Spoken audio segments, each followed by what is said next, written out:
Welcome to the Volusia County Council meeting. The meeting will begin in 10 minutes.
Welcome to the Volusia County Council meeting. The meeting will begin in 5 minutes.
Welcome to the Volusia County Council meeting. The meeting will begin in 2 minutes.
Okay, if everybody will find a seat, we will begin in 60 seconds.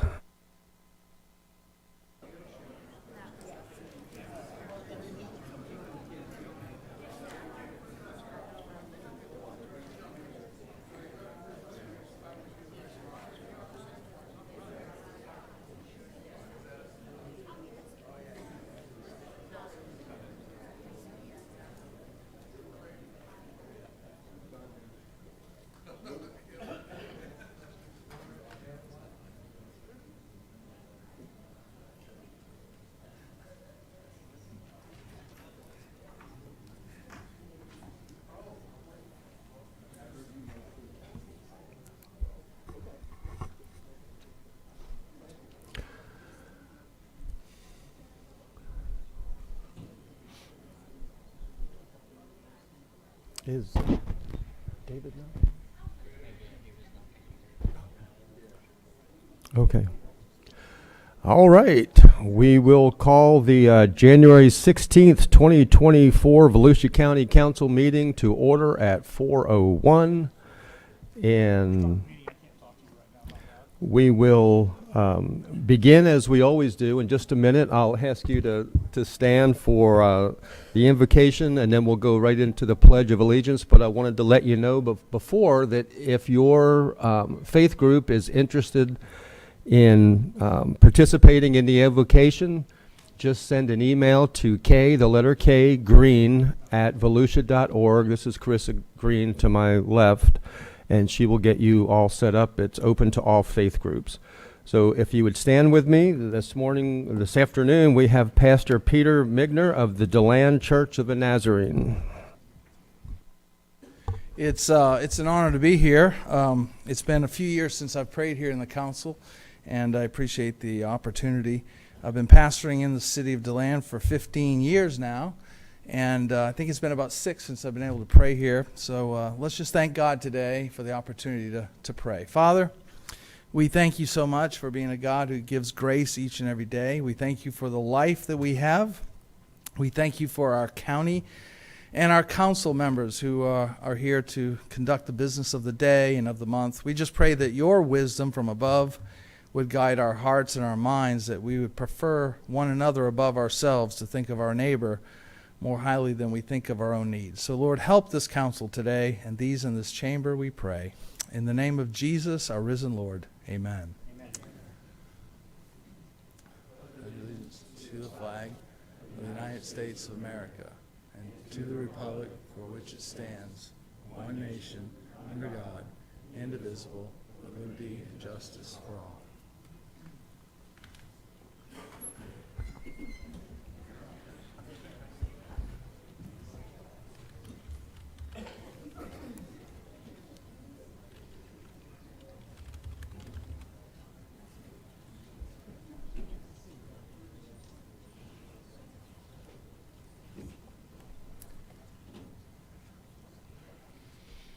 Carissa, would you call the roll, please?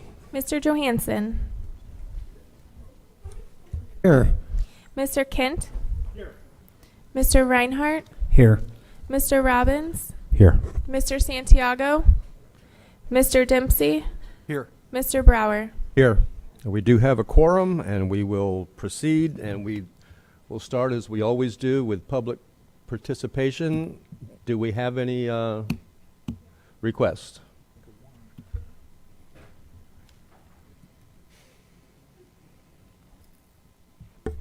We're waiting. Thank you all for coming. It's always good to see people in the chambers. I will just call you in order that I was just handed these, and please come up to the podium. The podium adjusts so that you can have the microphone near your mouth so that we can all hear you and record it. You'll have 3 minutes to talk to the council. There is also there will be a clock on the screen above me and on the monitor there to let you know where you are on your time. And I will call time at the end of 3 minutes. We have a lot of people that want to speak this afternoon. First, we have Chris Peterson.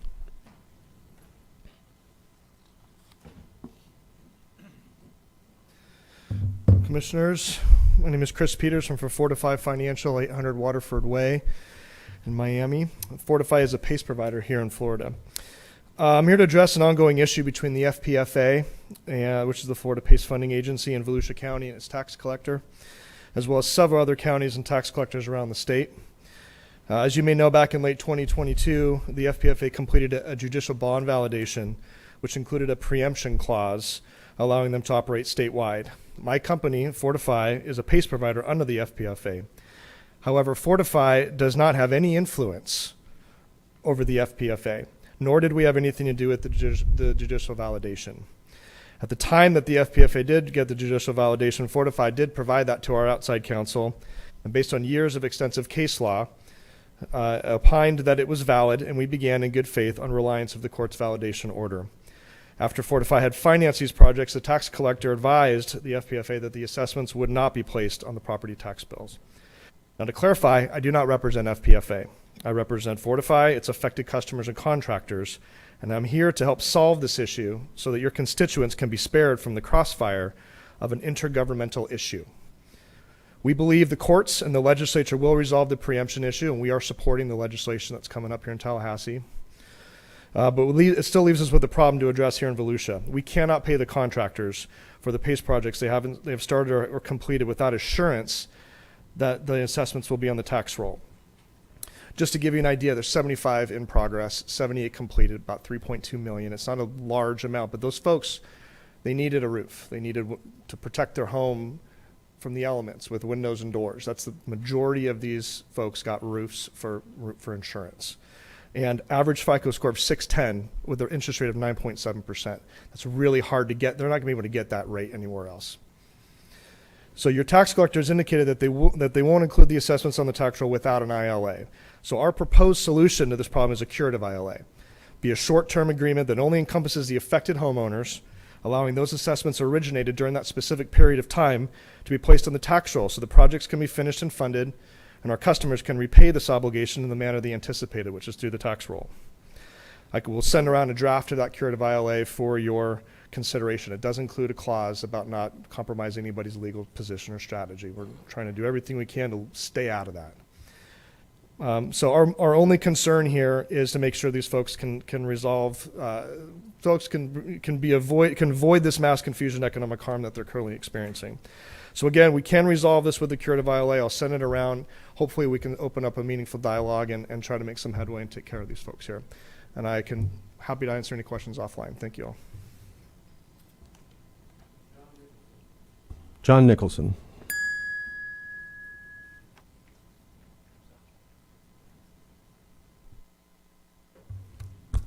John Nicholson, Daytona Beach side. I wasn't going to speak on this, but since it just popped up, we had discussion. Our tax assessor came in and spoke to us. These ILAs are damaging. People are losing their homes. Before you do anything, whatever you do, make sure that their homes are secure before you pass anything, because the whole issue is they're losing their homes. So look at it very carefully. Don't listen to anything that will cause these people to lose their homes. A roof is not worth losing your home over. Secondly, the newspaper had several articles with regard to development. And they're saying there's more development. There's plenty of land. We're losing land, especially in the northeast of Daytona Beach. But there's plenty of land, and they're going to move to the beachside. Well, we want to develop a hotel on the beachside, and people came out in droves saying, no, we don't want that. It's too tall. It's too wide. It'll have too many people, too many cars. There's so many excuses. One person wanted all of the seawalls taken out of Daytona Beach, all 5 miles. It's natural. We want to do that. Well, if we did that, then we'd lose all the buildings east of that, east of A1A. So if we lost all the buildings east of A1A, another one said, oh, well, all I have to do is move it west of A1A, which that's where it causes me problem, because you would have to take out 2 city blocks west of A1A to support the buildings that you've now been bulldozing down, all 500 of them. So what happens, you end up with 1 city block left on the beach side. People are not looking at what they're saying. They're asking for these things. Ormond Beach is going through an issue, and the woman says, oh, we'll make the whole thing a park. Well, no developer is going to sit there and say, here's a park, and I'll maintain it for you. They're buying the land to develop it. So at some point, we have to look at what we're doing and what we're planning, and we need to plan in advance. And I don't want to hit you guys where it hurts, but we have a development that people don't want just north of Ormond. There's a project up there that we weren't expecting, and it came and bit us in the butt. And now we're trying to work backwards. So at some point, let's go through all of our codes and all of our land use forms to make sure that these things don't happen to us again. I know I mentioned it before. We should have done it 5 years ago. Again, I'm saying the development is coming. And I've mentioned about the development on East ISB or West ISB.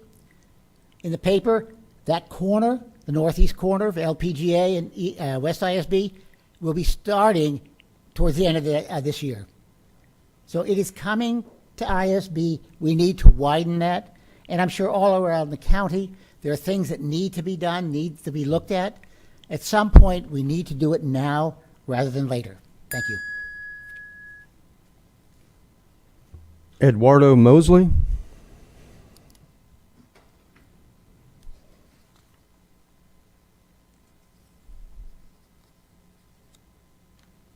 Good afternoon, folks. I'm here about the Blue Lake Clove development. It's being put right across the street from where I live at. When I moved to this neighborhood, I wasn't expecting a bunch of houses to be thrown up. So I'm just trying to figure out a way of putting a halt to it and being able to figure out a better way of doing the business that you guys are doing with us. I didn't move to this neighborhood to get pushed out by your developers. Thank you. And Denise Mosley.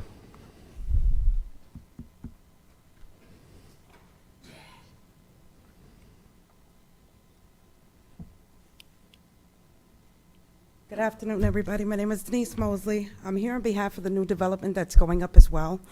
There is a lot of flooding in our neighborhood currently. We live on the county side. A lot of the people that are there that have massive flooding on their properties, they're not being helped. We pay our taxes. We pay for storm drain removal. We feel this new development that's coming in is going to drown us out as well. These people need help. The community needs help. And we need to not keep developing there until we get the situations fixed. There's a lot of water on people's properties there, and it's a sad situation. I just hope you guys take it into consideration and get that figured out before you go forward. Thank you. Paul Richardson.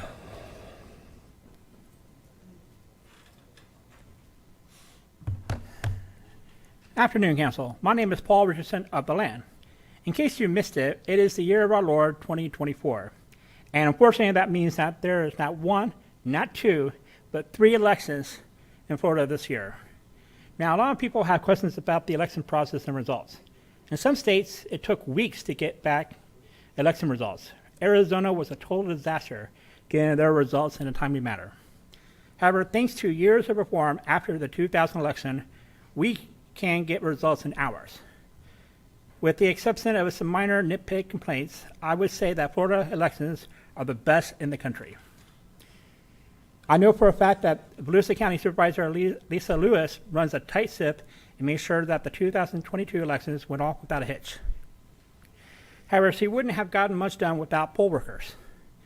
Lisa Lewis could always use the help to make it a fair election. Now, it might not be too late to be a poll worker in the coming presidential preference election, but I'm sure that you can be a poll worker for upcoming elections. If being a poll worker is a bit much, you can also become a poll worker as well. So if you're interested in doing any of those things, you can visit the Supervisor of Elections office here in the Land for more information about that. I wasn't paid or told to do this. I'm doing this on my own because it's a good public service announcement on that front. So God bless Volusia County, God bless America, and her eternal ally, Israel. Thank you. George Wright.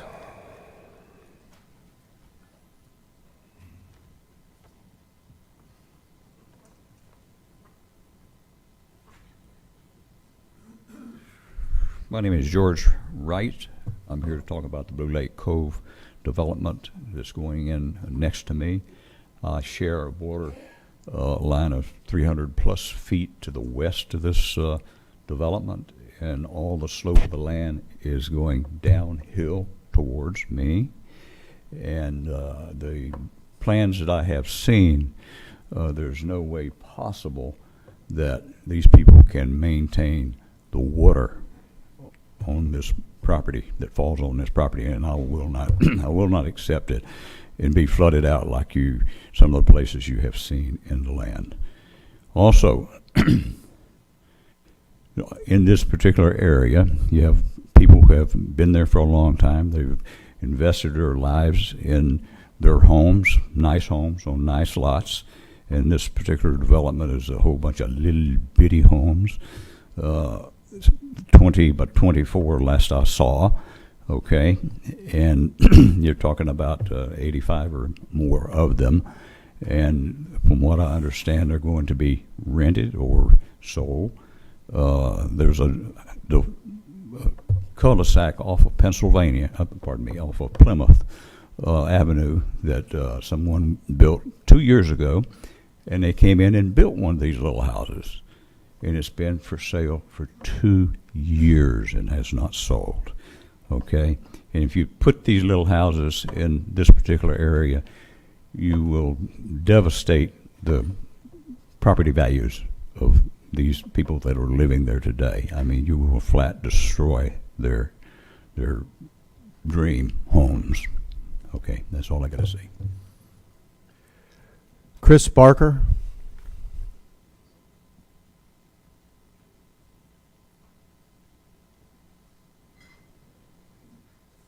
Good afternoon, ladies and gentlemen.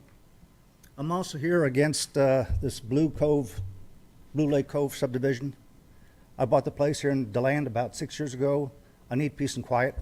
I cannot handle 87 little micro-burst houses, bungalows, in our subdivision. So please do what you can do, see fit to do what's right, and be against this future development. Thank you.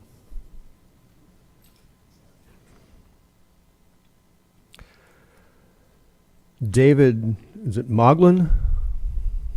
You can correct me when you come up. Is David here? Not here? Okay. Debbie? Debbie Moglin here? Yes.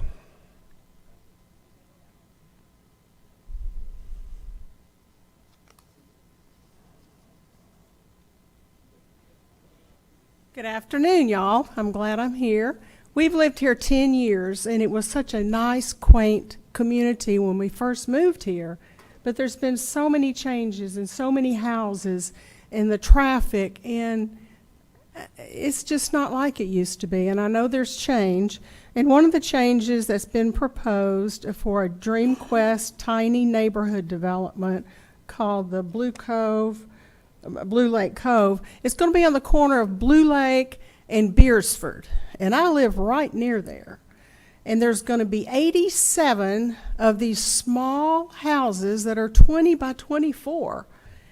And that's the living quarters. That's just super small. And my husband and I, we worked really hard to save our money, buy a nice house, live in a great neighborhood. And I am so concerned that these 87 little tiny houses with the families that go in that could be rentals is going to make our property taxes, property value just go downhill. So that's my opinion, and I'm against it. But I would like all of y'all to think, if you all have nice houses, would you like one of these neighborhoods to go in, right across the street from you, and you've got to deal with the 87 more cars and so forth. So thank you for listening to me, and y'all have a good day. Next, we will have Ann Barker, and I should say when you come to speak, if you would come on down, Ann, just tell us your name and where you live. You don't have to give your address for safety reasons, but just tell us what city that you're in so that your representative here knows. Hello, my name is Ann Barker, and I live in DeLand, and I'm opposing the Blue Lake Cove subdivision they're going to put in. And I agree with everything everybody else has said. They're too tiny. The place won't hold it. It'll bring in more traffic, and it'll bring down our property values. So I hope you don't let them put it in. It's on Beersford and Blue Lake. Thank you. Les Sewell.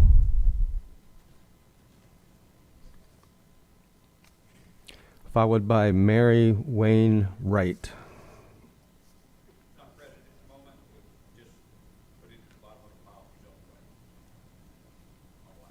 For Mary Wayne? Okay. Yeah, good afternoon. I'm Les Scull. I live very close to this area we're talking about, Blue Lake, the little tiny houses. And I have been there 27 years. We bought out there and have approximately an acre of land and back up to 10 acres. And our neighbors, which is what our people already talked with you earlier, they all came in and bought houses and built. So we're kind of a Volusia County. Our road we own to the middle of the road there. This is scaring all of us property owners because we've had this property so long, and we've been watching things grow with variety of the housing developments all around the area. This would just, I think, going to devastate everybody in the neighborhood. I don't think it's going to kill us. I hate to say that, but it's just one of those things that you build a whole your life on something like that, and now all of a sudden, if somebody else comes in there and destroys it, it's like you've lost it. I appreciate your time. Thank you. Suzanne Scheiber.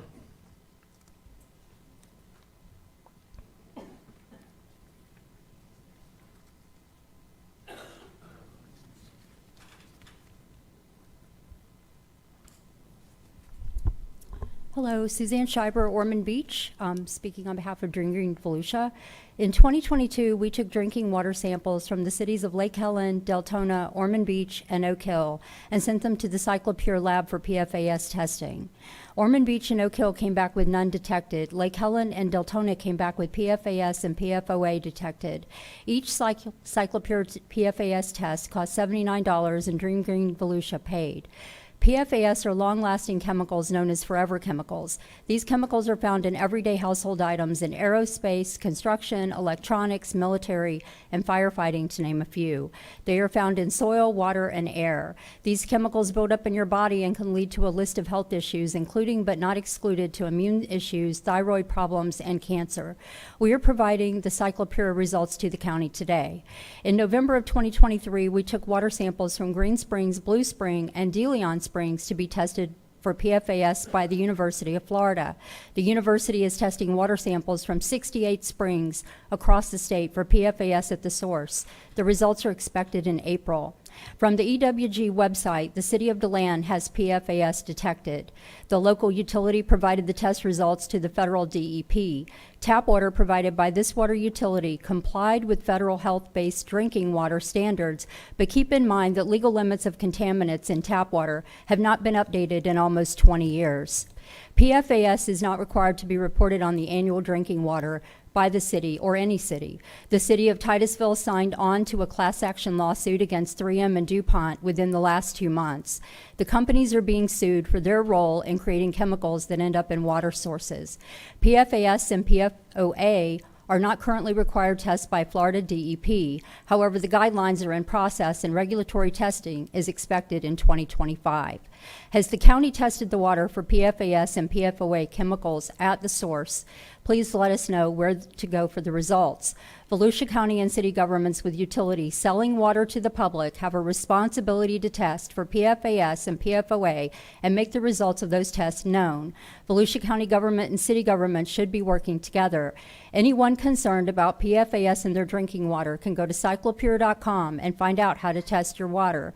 We do not benefit in any way from putting this information out to the public. Thank you for your time. Larry Wesley. Larry Wesley, New Smyrna Beach. My representatives are Danny Robbins and Jake Johansson.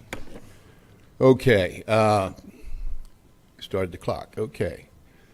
By reason of seeking a political solution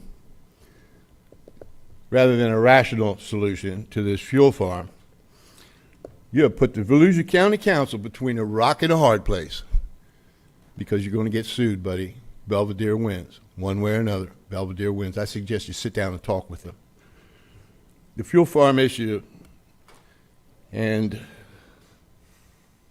it's a hard place that there's 4 activists here sitting up here that put yourself in this position by seeking political gain rather than taxpayer gain.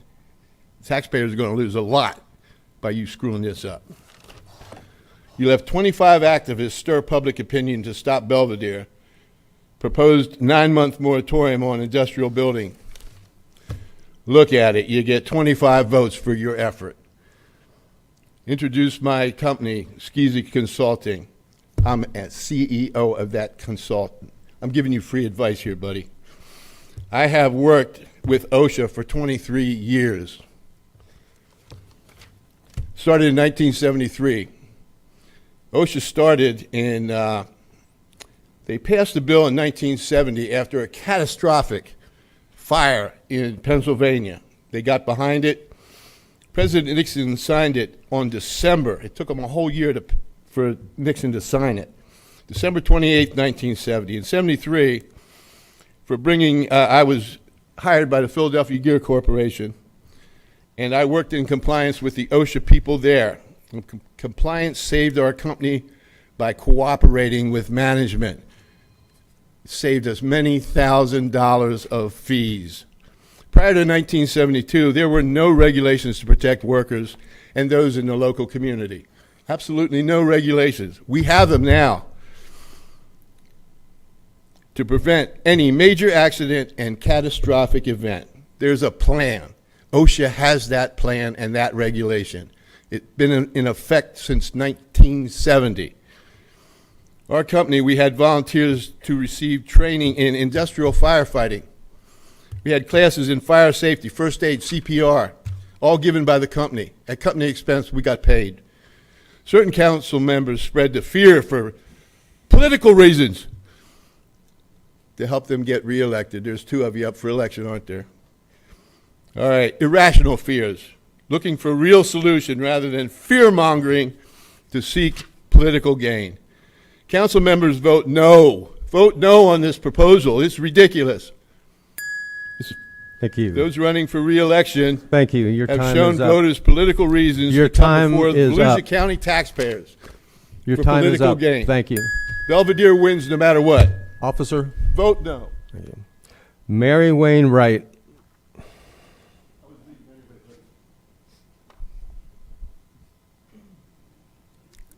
Mary Wayne Wright in the house. How about Joyce Douche?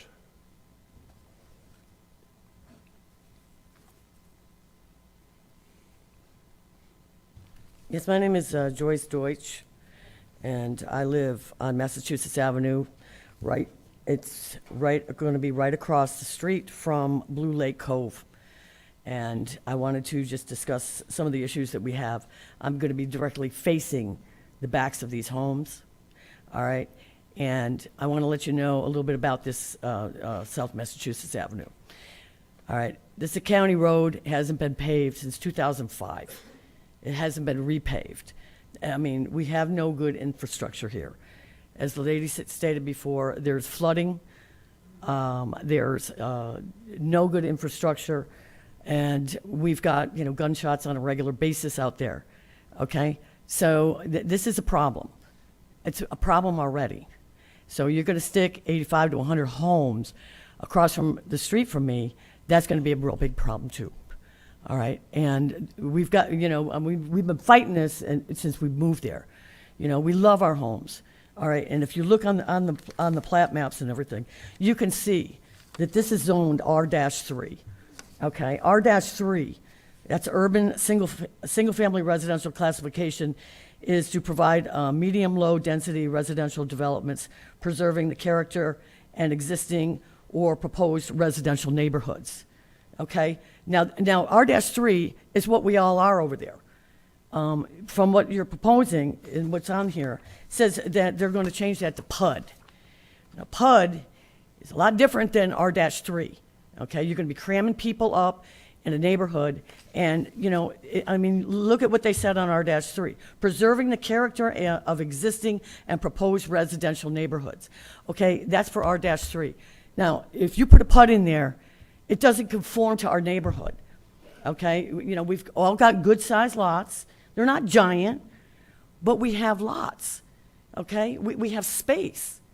Okay, when you put a PUD in there, you're on top of each other. All right, and we don't have the existing infrastructure for that.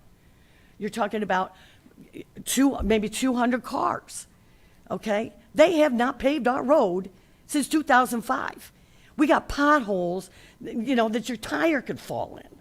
All right, so you got to think about these things before we start saying, okay, we're going to put a whole bunch of little dinky homes in here that I got to look at and then deal with. Because, who's going to get them? Renters, okay? I mean, we got gunshots already from renters right down the street, cockfights. I mean, this is disgusting, all right? So what are we going to have here? And it's very scary. It's very, very scary, okay? Because we've all been in a very, very quiet neighborhood, part of that neighborhood. It's very quiet, elderly people. Thank you very much. I hope you really reconsider. Thank you, Joyce. Thank you. That concludes everyone signed up for public participation for the opening of our meeting, and we will proceed with item 1, which is a consent agenda. Does any council member have an item they would like to pull for discussion or a vote?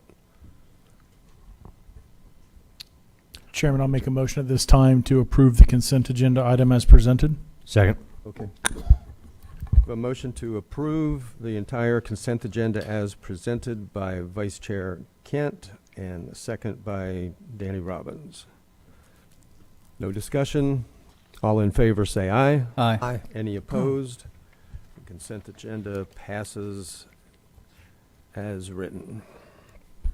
That brings us to item 2, retirement of Robert Roach after 34 years of service.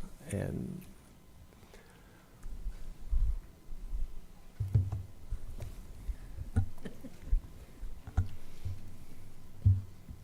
you still have time to change your mind. You're welcome. Well, good evening, council members.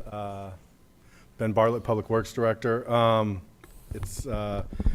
We're here today to honor Robert Wade Roach. He goes by Wade, who worked 34 years in our Road and Bridge division. And I can tell you, in the time I spent out at Road and Bridge, whenever I would see Wade, either out on the job or over at the barn, he was always working hard, and he had no qualms about telling me how it is, good or bad. So I always appreciated that, and he worked hard. I don't want to step on George's toes, Mr. Reckenwald's toes, too much as far as what we're going to say about him, but I enjoyed my time working with him, and I know the folks down at the New Smyrna barn and all those people that he saw every day on his duties, miss him as well. So I'm going to turn it over to Mr. Reckenwald to talk a little bit about Wade.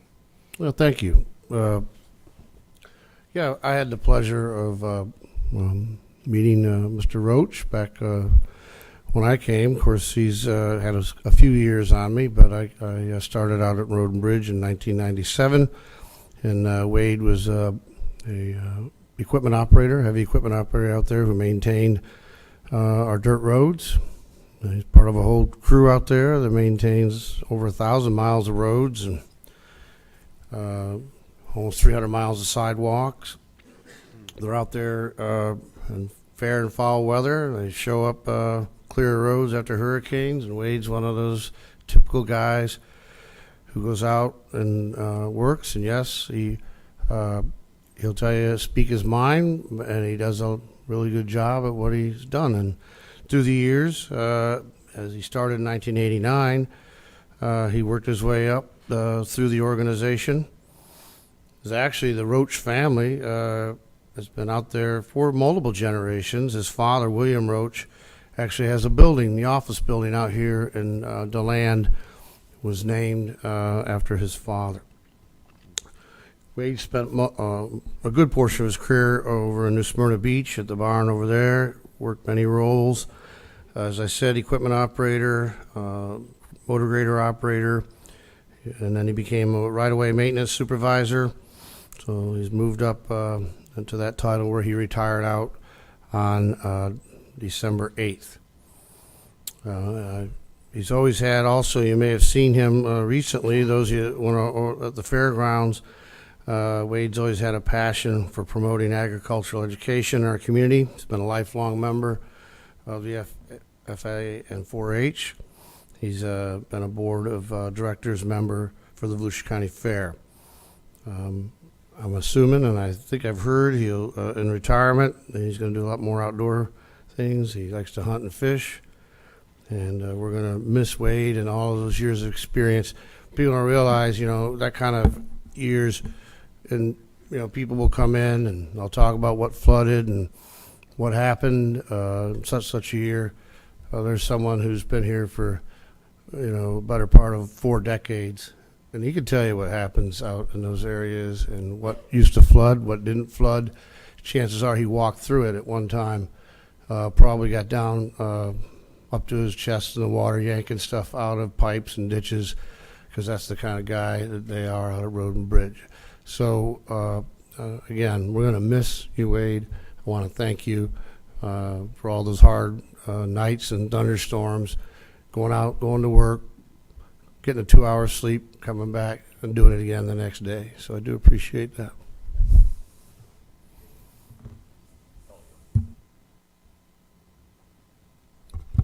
Yeah, we would like to hear from you. 34 years worth.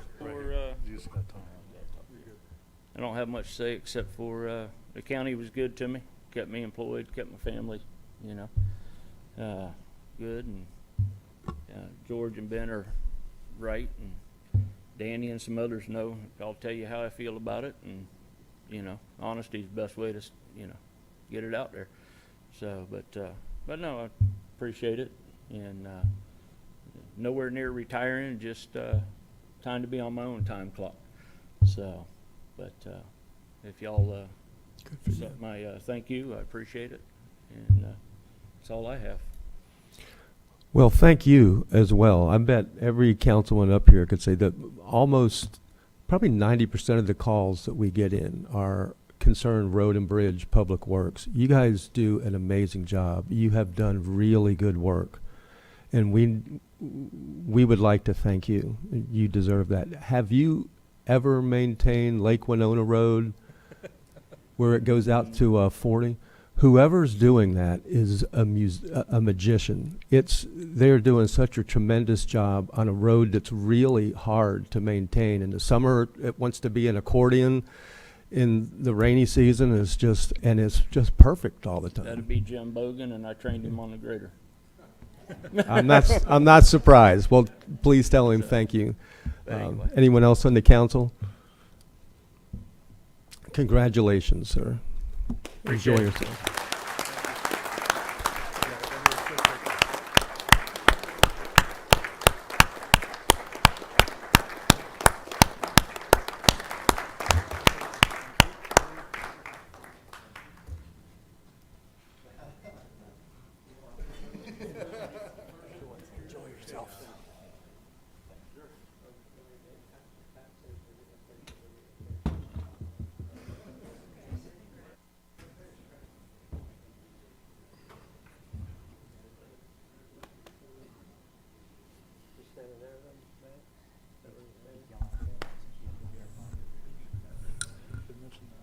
Okay,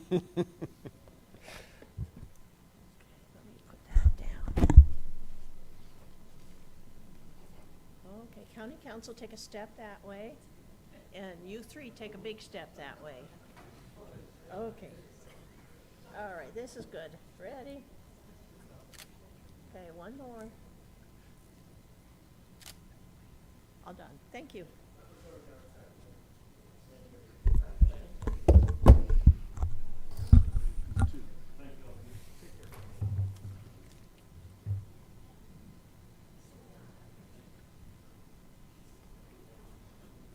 Yeah, we should, before he gets out of here, we should make a motion and vote on it to see if we approve of his retirement. He's not listening. Wade? Oh, Wade? Wade Roach. We have not voted yet whether or not you get to retire. We're about to do that. So do I have a motion to accept Wade Roach's resignation, retirement?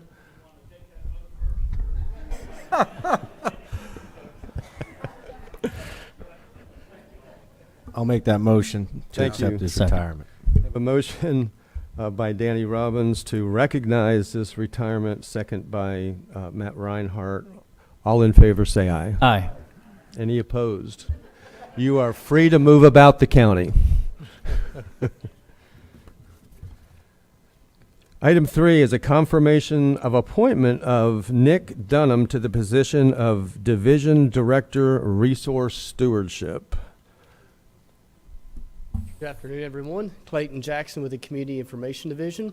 Item 3 on today's agenda is a confirmation of a new Resource Stewardship Director. And at this time, I'll turn it over to County Manager George Rechtenwald. Yeah, thank you. And here today, I'm bringing before the council with my recommendation for confirmation for appointment Nick Dunham for the position of Director of Resource Stewardship.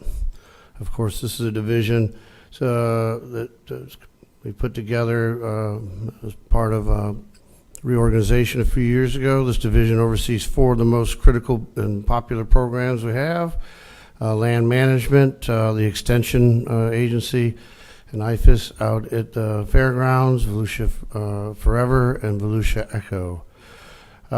Nick has been with us since 2007. He is a 25-year veteran of the forestry and land management industry. We've been very lucky to have him for the last 17 years. He started as an environmental specialist, served as a land manager, project manager, and he's actually been doing the job as the interim director for since we promoted Brad Burball. Previously, he spent 9 years as a forest technician for the Natural Resource Planning Services and Canal Forest Resources. So he has a background with other folks, and we like that. He also has extensive program and grant management experience. He was instrumental in developing the Volusia Forever Transparency Dashboard, which he shares with the program accountability data for the public. He holds a bachelor's degree in business management and an associate's degree in forest management as well. So we're very lucky to bring Nick forward, and we feel he's really ready to take this division on to the next level. Thank you, County Manager. Nick, before I call for a motion to approve this, would you care to say anything? Absolutely. Thank you. Good evening, Council. I'd like to thank the leadership for the opportunity to continue to serve our community in this expanded role.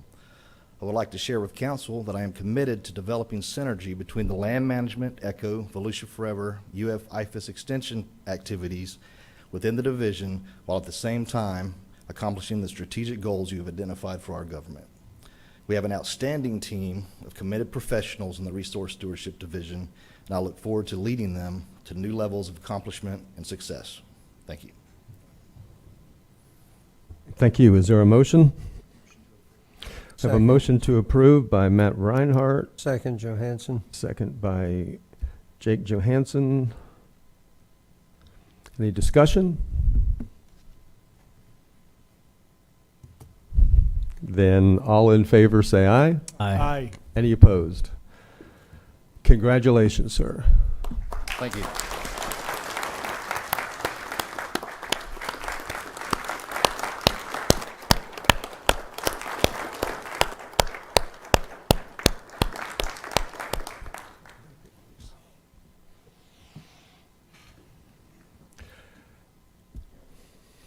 And that takes us to item 4, recognition of the 2023 Citizens Academy. Dana, you're going to tell the public about this academy. I have heard so many good things about it, especially the last 2 years. It's a tremendous program, so please fill us in. Okay. Good afternoon, Chair, Council members, staff. Dana Page Pender, Human Resources. Here this evening to present to you the individuals who completed the 2023 Citizens Academy. This is the second cohort of the Citizens Academy 2.0. We started with 30 participants. We finished with about 26 participants. They all applied over the summer. They started classes in September. They went through 12 sessions every Thursday evening. They had 4 field trips on Saturday mornings, including the Emergency Operations Center and the landfill. This evening is their final session where they have an opportunity to attend and participate in a county council meeting. A huge thank you to Nicole DeShano and Tammy King, who were our tour guides through this journey through Volusia. And at this time, I present to you the 2023 Citizens Academy. They would come up and be recognized and get their photo taken with council.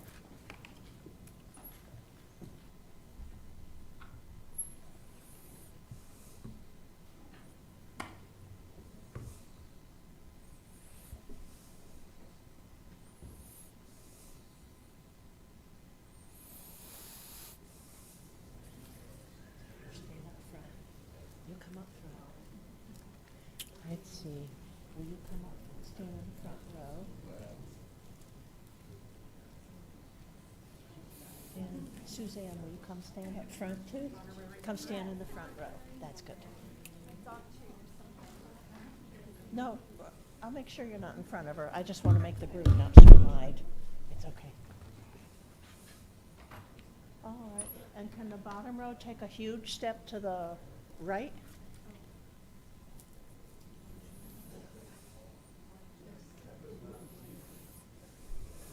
Okay,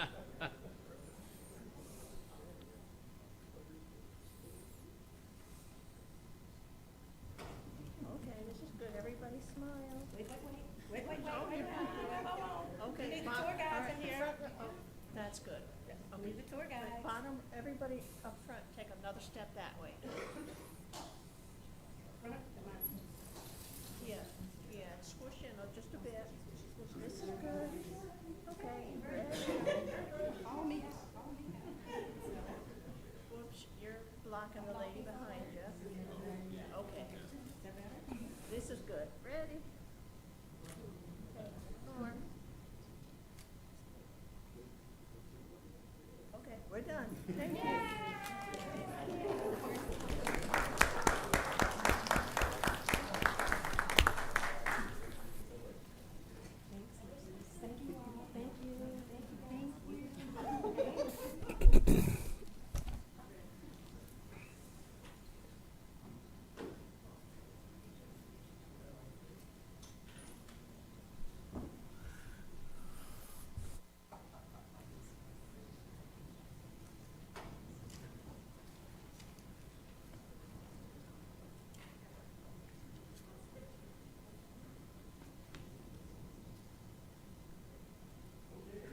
That brings us to item 5, which is Ordinance 2023-40, a small-scale comprehensive land use plan. And I would ask for a motion to continue this item until to the February 20th, 2024 council meeting.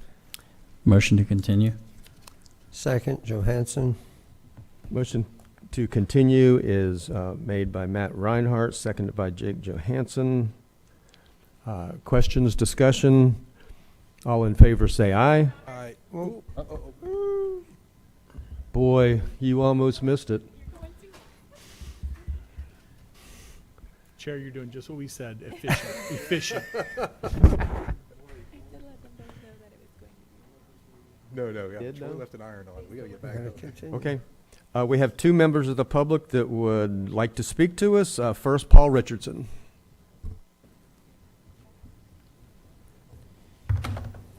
Afternoon, Council. My name is Paul Richardson of DeLand. Again, will be the northwest corner of East New York Avenue, State Road 44, and Kepler Road. What the proposal is doesn't meet the smell test for me. It's in the wrong place. I spoke about this before in the last council meeting in the public comments, but I've come here now to speak directly on this. It's if it was just a residential project for houses or even for apartments, I wouldn't be opposed to this. However, this is going to be a mixed use, and it will add tremendously to the traffic congestion on that road.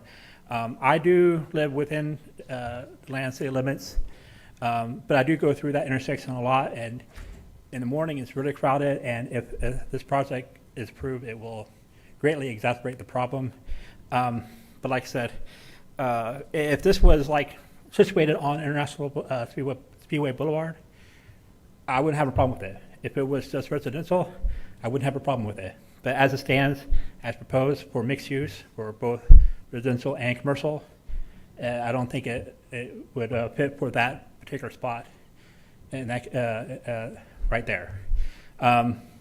Again, I do live off Minnesota Avenue, which is why I frequently cross that intersection. But I don't live directly on it, but it would affect me if that goes in as planned. So your Planning and Land Development Regulation Commission voted 5-1 against it to deny the changes. at the land use and rezoning request, I do recommend if you ever get to chance to vote for it, that you vote it down, just like the planning board did. Again, I'm not against growth or residential projects in that particular spot. Just for what it is, I would highly recommend voting it down. Thank you. Ruth Ann Fay.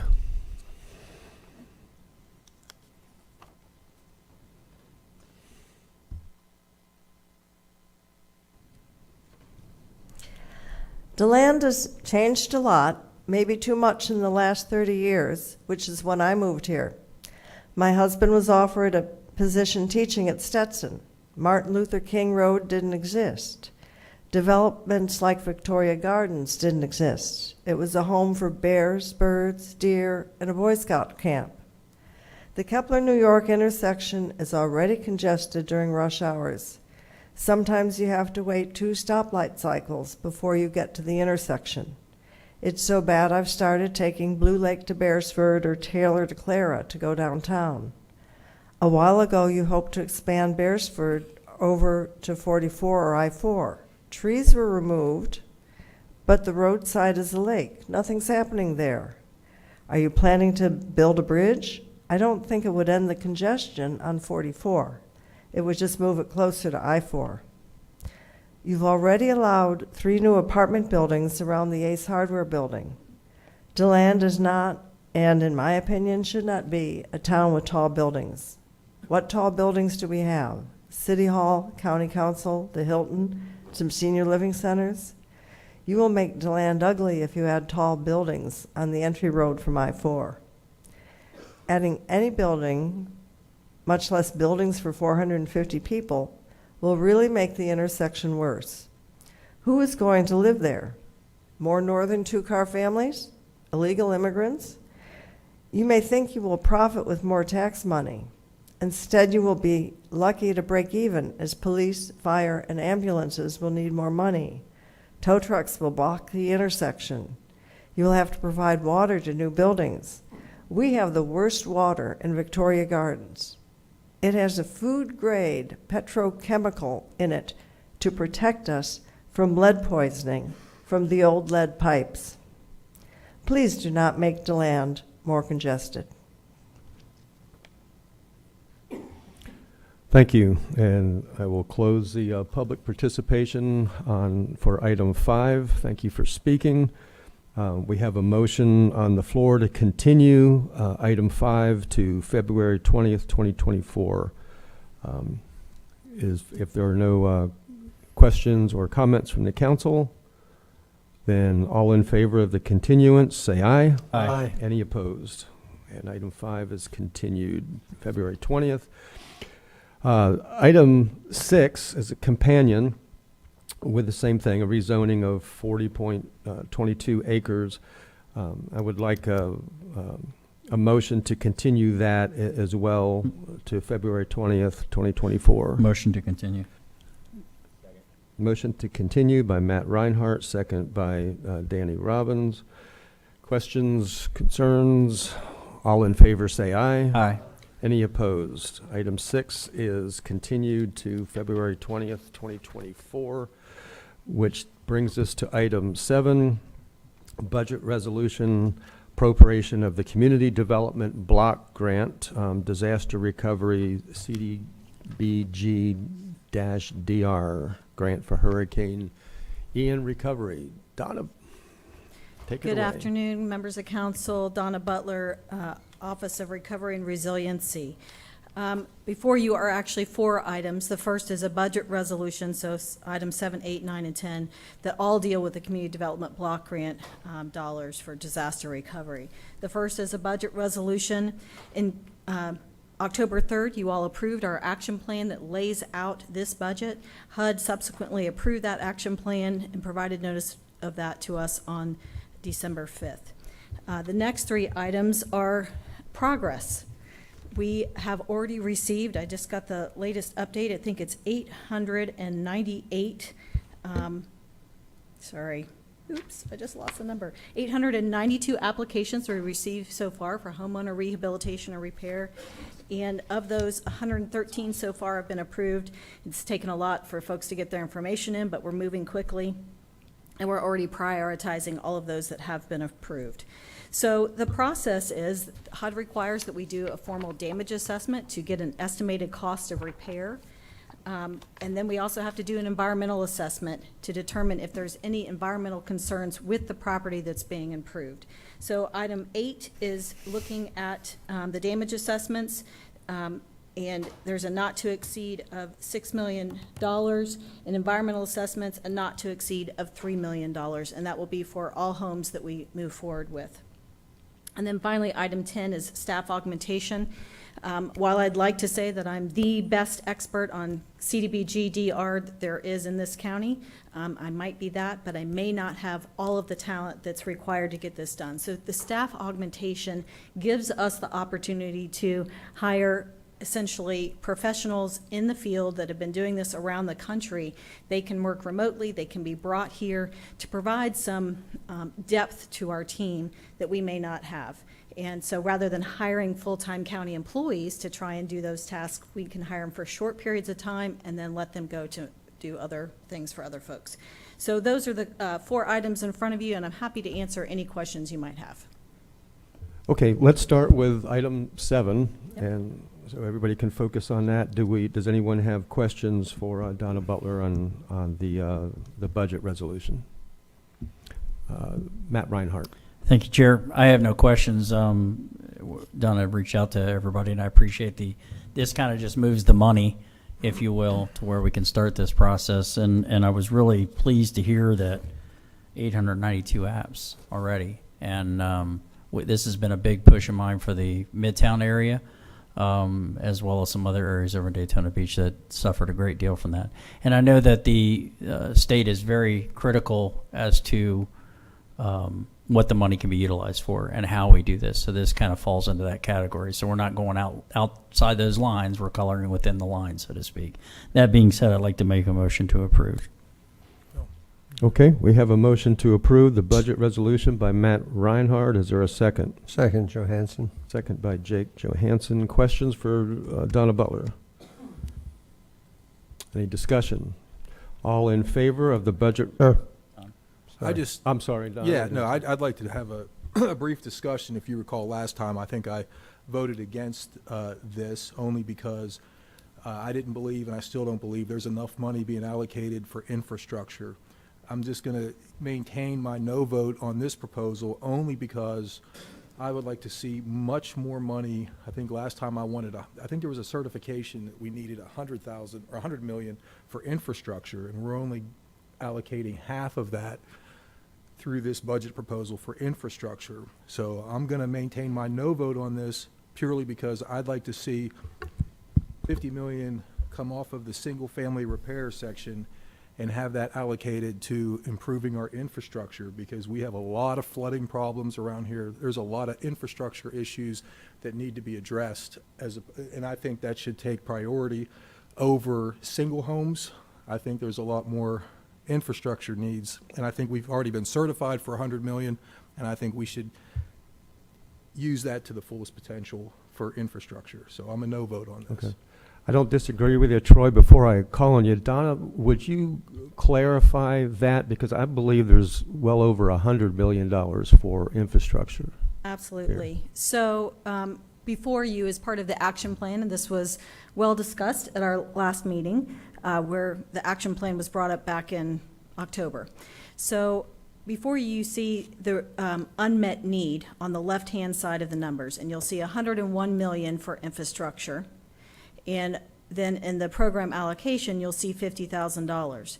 But there's no unmet need for mitigation in the left-hand column. And on the right-hand column, you'll see that there's an additional $42,910,000, taking the contribution of mitigation and infrastructure to almost 93 million of the 101 identified under infrastructure. In addition, there's an additional $48 million coming from FEMA for the Hazard Grant Mitigation Program. We had talked about this at length, I believe, also in October, taking it well above the $100 million that was identified as an unmet need in infrastructure. also said very clearly by our county manager, we'll never have enough money for infrastructure. We could always spend more money on infrastructure. But it's really important to also note that while there's over 100 million, so 93 million plus 48 million, compared to the 101, there's $661 million in unmet need for housing, and we're putting 200,000. So we're putting a third of it, whereas there's more than the amount listed here as an unmet need for infrastructure. So anyway, just wanted to clarify that in terms of the unmet need assessment that was done, and then the proposed allocation that was already approved by HUD.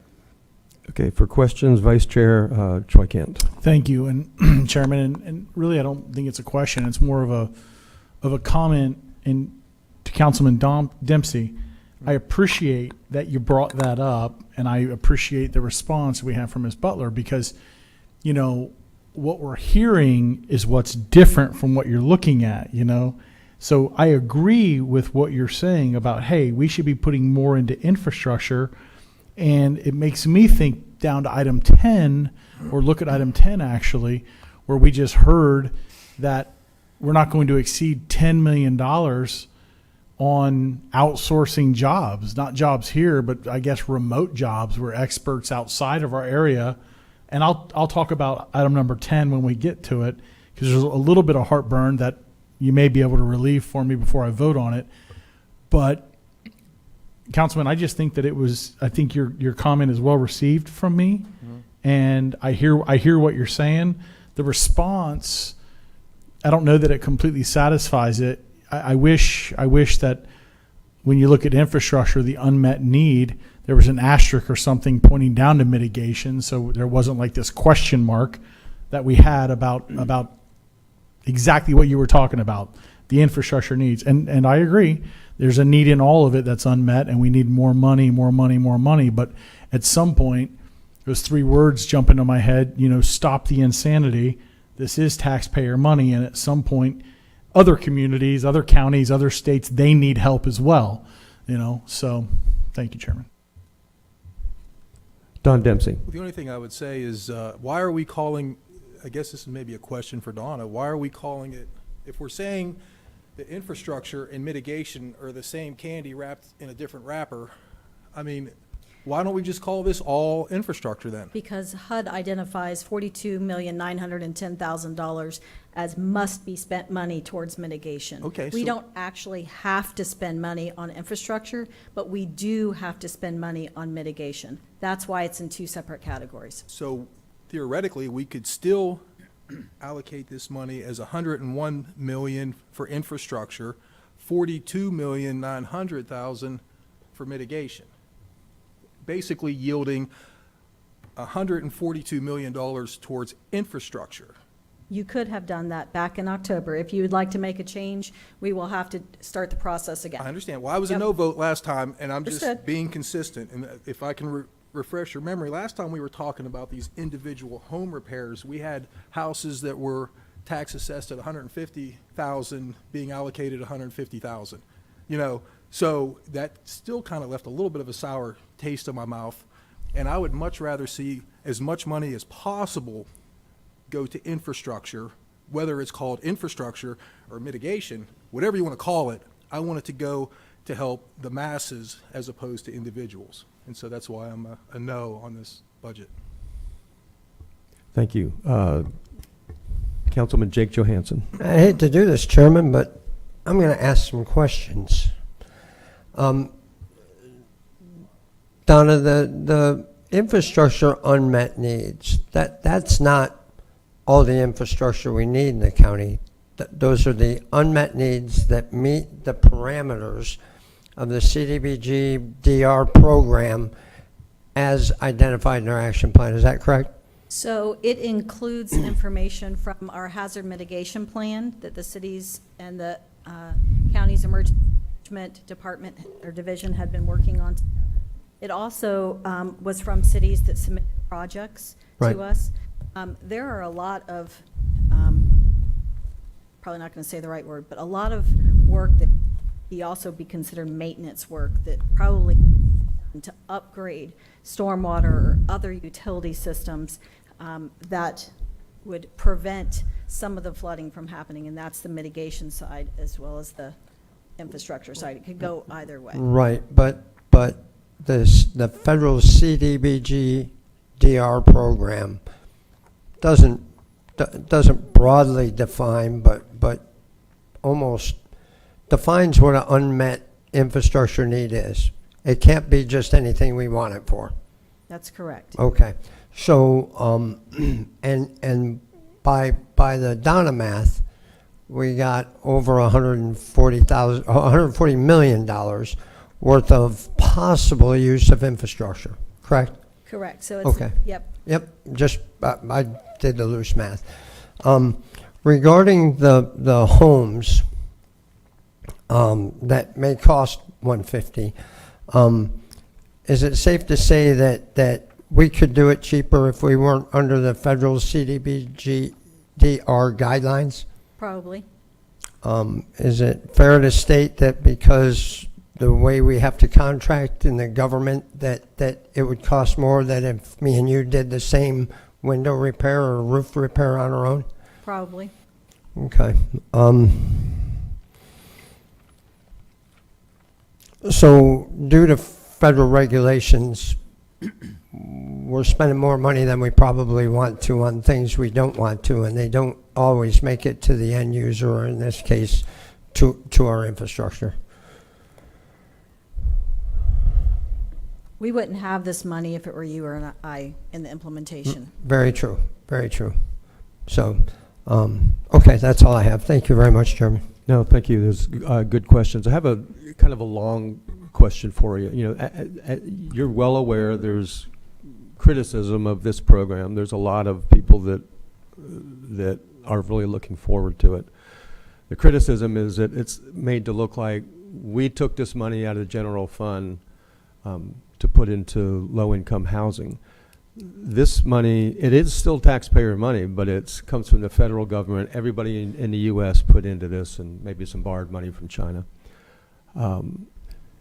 If the thing about it is that it doesn't go away, even if we had voted on, no, we don't want this money, it didn't go away. It went to the state of Florida, and they get to choose how to spend it, and we have no say on it. This way, we can have this conversation that Don has correctly brought up. We can decide how this money is spent that best suits our community.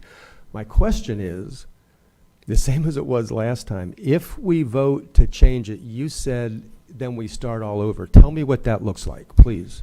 So we went through a very lengthy process to get our action plan to you. It took us about 4 months. So if you want to make an amendment to this plan now, we would have to write the language, we would have to have another 30-day public comment, and then we would have to send it back to HUD for another 60 days with no guarantee that they're going to approve it, especially since they already did approve it as it was presented to you all and to them. So the priority is with housing. It's housing and urban development is what's, HUD stands for. Right. So it may not be approved if it were changed. It might be, but it may not be. What does that mean what happens if it's not approved by HUD? Then we come back and start the process all over again. Oh. Okay, Matt Reinhardt. Thank you, Chair. Also, with that process, the 892 applications, They go on hold. they go on hold. Okay. Because thank our you. action, so a couple of things have to happen. Our action plan has to be approved by you all and then by HUD in order for us to move forward. And then we have to do our Tier 1 environmental assessment. Then we can actually start spending money. So until those things happen, we can't spend money. And everything is put on hold, Correct. and we go into another hurricane season. Just saying, we're saying what if, so I'm throwing a what if out there. Now, one of the things that you may not be aware of is that we have an ability to do a modification, which still starts the process over again. If for some reason we don't spend all of the money that we have allocated for housing, for some reason if it's infrastructure, wherever it may be, we can transfer that money, but we still have to do complete amendment process. But we need to get further down the road to figure out how we're going to where we're going to land. Councilman Robbins. Thank you, Chair. And I think, Don, part of what you're asking, if it's still within the parameters, right, of that 100 million, for instance, my question is, why wouldn't they, if it's still within HUD's parameters, why wouldn't they approve it? What do you mean HUD's parameters? This was an unmet needs assessment that clearly showed that 82% of the need was in housing, and we put 60% of the dollars into housing. The unmet need was 12.6%. If you combine the 15.2% plus the 13.1%, that is 28.3%, and compared to the 12.6% that was outlined as the unmet need. So they're going to have a hard time with us increasing the percentage when you combine those two. But if it's at 50 million and their parameter or their limit's 100 million. But and there's infrastructure and mitigation. So $50 million for infrastructure, $42,910,000 for mitigation. The two of those combined make up 28.3%, which is far greater than the 12.6% outlined for infrastructure. Thanks. Thank you. Anyone else on the council? Don, I'm just going to say that it's every one of these council members are correct to question what's happening. Absolutely.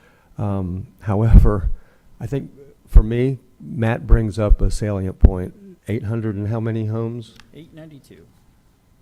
And $142 million of it can be spent on infrastructure. Tremendous need. We wouldn't have even got close to that this year. So. And I do want to point out again about, let's talk about us compared to the state. The state is doing primarily housing rehabilitation. The only infrastructure or mitigation money they're providing is to the HMGP program, the 75% funds that come to our local municipalities. They're not doing infrastructure. Councilman Dempsey. If I'm allowed to speak again, the only thing that I would point out is, I know we got the 800 houses already with their applications in, but wait till the next heavy rain and JC and everybody on the west side starts posting the videos of their entire neighborhood and their roads flooded. What about them? Those are the people I'm concerned about, are the peoples whose entire neighborhoods are flooded. These people that just spoke today against Blue Lake talking about the flooding issues that they're dealing with. That's infrastructure. The west side is, we are overrun with flooding issues.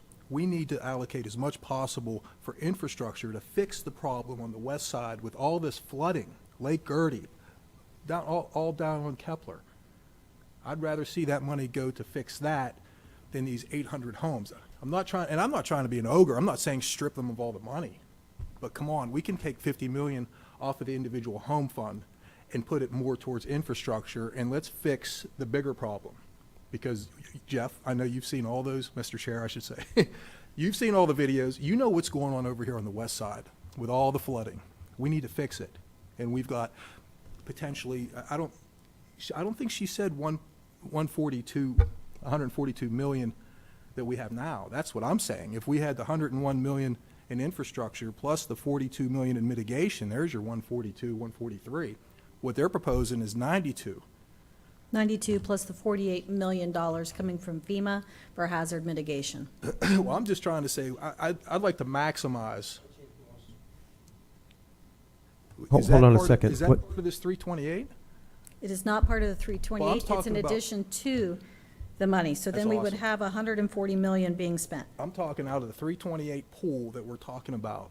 There's only 100, less than 100 being allocated to mitigation and infrastructure when we could add another 50 million to it, plus still get the FEMA money. So then we'd have close to 200 million.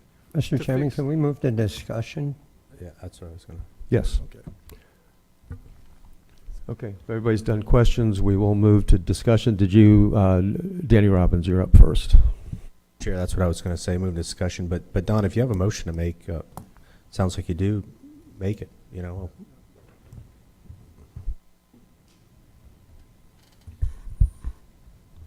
I believe we have a Yeah. motion on the floor. Correct. We have a motion on the floor to accept by Matt Reinhardt, second by Jake Johansson, and I think Jake still wanted to speak.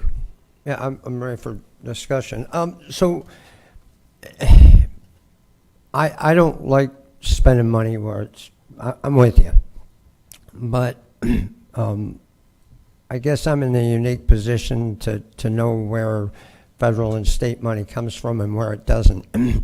and this particular program, this block grant money given to us by HUD is for this. They're allowing us to use some of it for infrastructure. They're telling us to use $42 million for mitigation, of which we can weasel into mitigating our infrastructure issues, which we currently see. And then the hazard mitigation grant program gives us another $48 million to get it up to about $140 million that this program and that program can put toward infrastructure. You have grants from the St. John's Water Management District that we can put toward infrastructure that we cannot put toward housing. You have grants from DEP that you can put toward infrastructure that you can't put toward housing. We can discuss with our legislators, and we do, about infrastructure programs that we can put toward infrastructure that we can't put toward housing. There are very few times where the federal government, through HUD or through anybody else, will give us money for housing. The reason I think we got all this money is because of the 2 hurricanes and all the damage that it caused to our homes. I believe as we move down this agenda, the next complaint we'll have is about the administrative money we spend. That kills me too. But when the federal government tells us how to spend the money they give us, you're slave to that. So we don't want to do it, but that's the way we have to do it. We do it for FEMA as well when they tell us how to monitor the monitors who monitor the monitors. I'm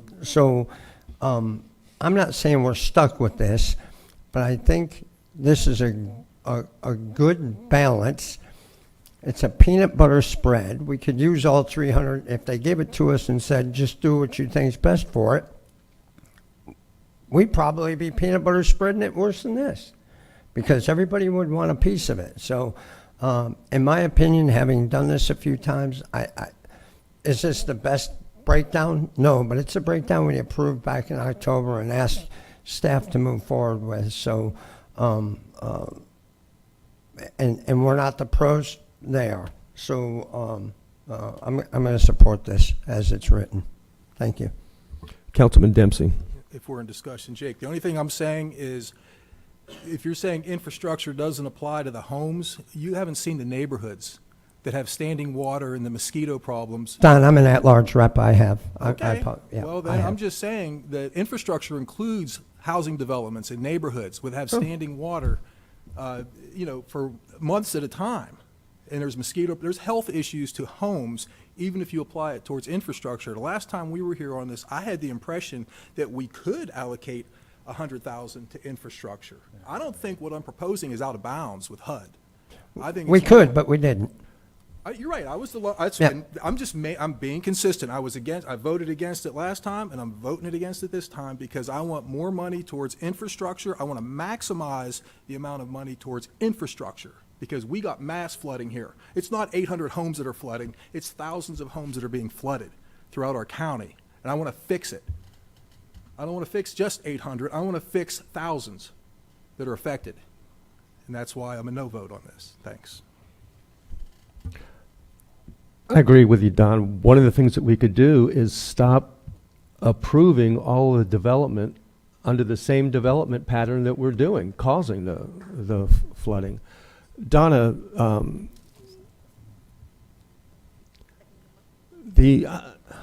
don't know if there's a question here. I'm hearing what Don's saying, and I wish it would all go into to infrastructure because the flooding is so bad. What worries me, the same as the last time, Don, is that if we send this back, it might not come back to us. Correct. I talked to my HUD rep. Federal money is not, they're pretty stingy with how you can use it. And once we start trying to change what they tell us, change their strings, we could lose it all. And that's my concern. Am I wrong? You're not wrong. We could. And if it was reallocated to the state, there would not be infrastructure money at all. That's not what their action plan says. Their action plan focuses entirely on housing, rehabilitation, and reconstruction, with the only mitigation, the money for mitigation has already been allocated through HMGP. Okay. You know what, and I just misspoke too. I said I wish every dollar of this could go to infrastructure. I want money in infrastructure. But there's 882 people with homes that homeowners insurance in Florida, they're not covering it.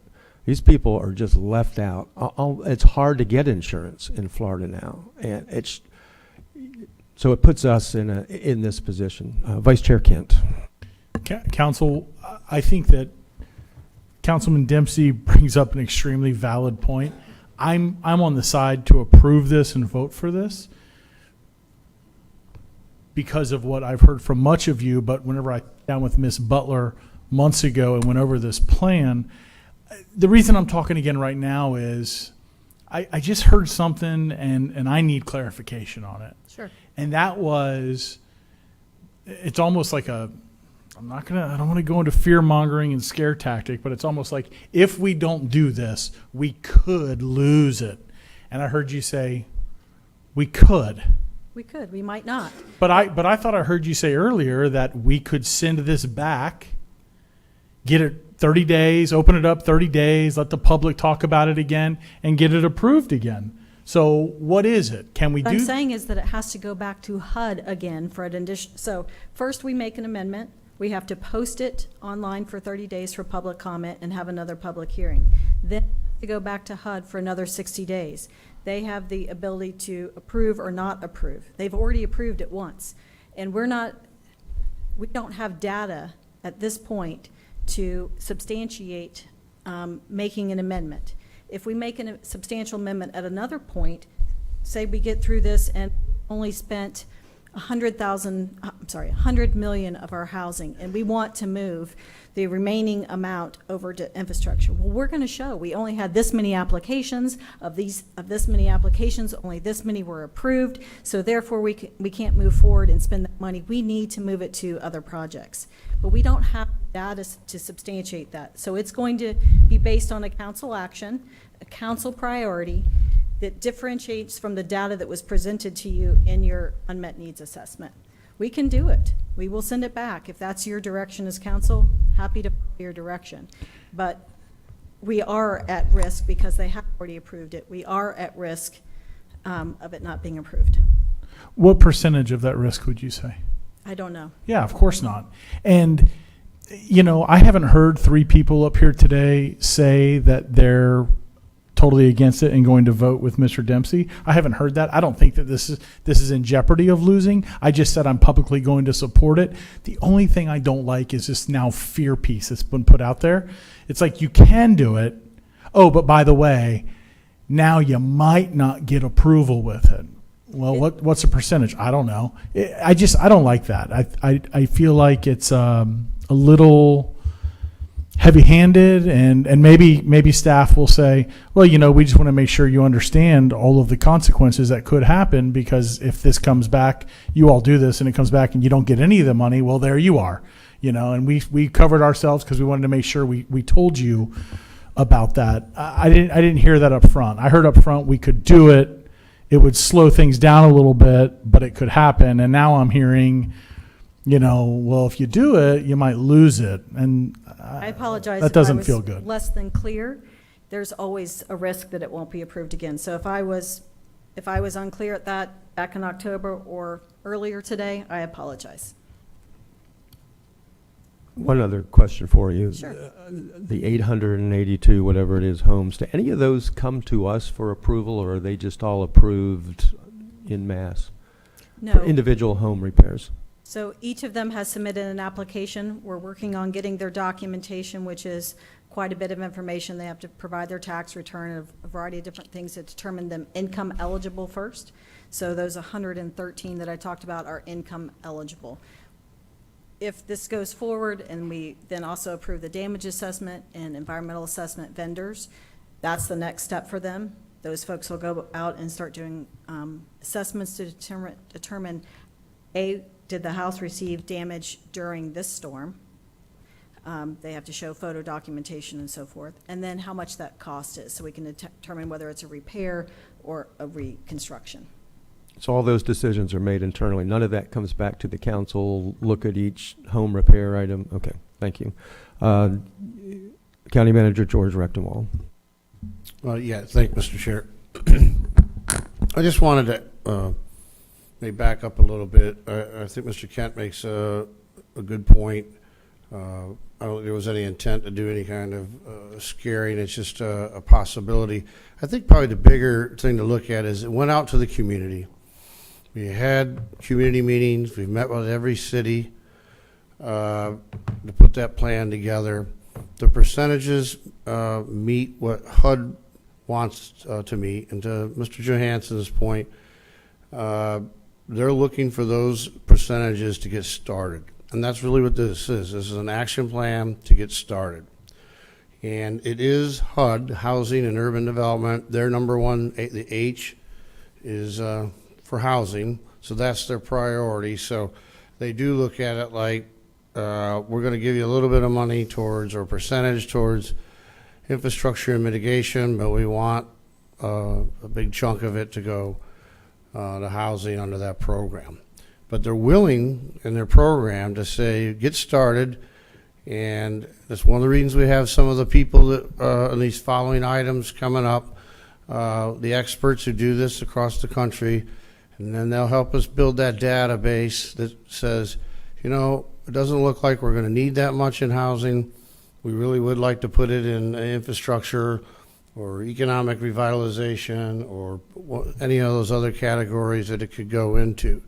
But that, and remember, this is a 5-year, actually 6-year by closeout, but this is a multi-year effort that we're in. So I think if thought like that, this is a way to get started. We want to get this out and go to the people that need it, because they're the ones that are sitting there, have been sitting there with damage to their homes and still waiting for something to happen. And so I think a good course is to let's get started, and then we hear you loud and clear. We, of course, are always in the infrastructure, looking for infrastructure.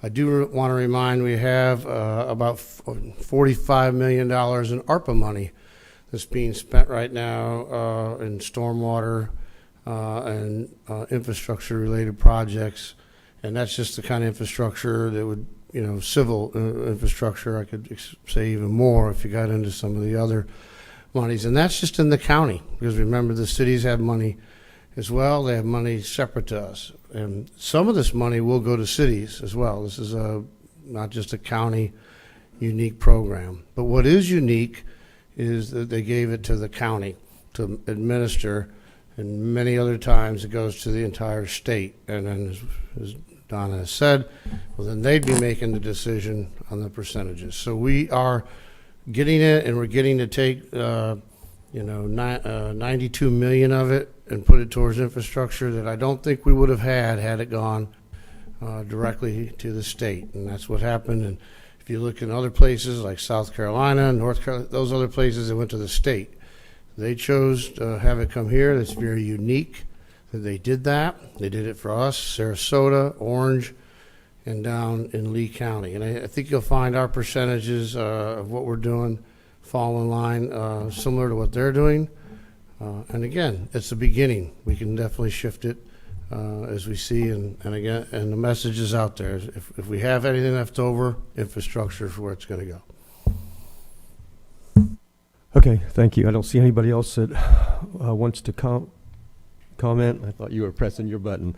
We have a motion on the floor just for item 7. We've got to do the other 3 after this. It's for the budget resolution as just presented to us. Carissa, would you call the roll, please, on item 7 to approve the budget resolution? Mr. Johansson? Yes. Mr. Kent? Yes. Mr. Reinhardt? Yes. Mr. Robbins? No. Mr. Dempsey? No. Mr. Brower? Yes.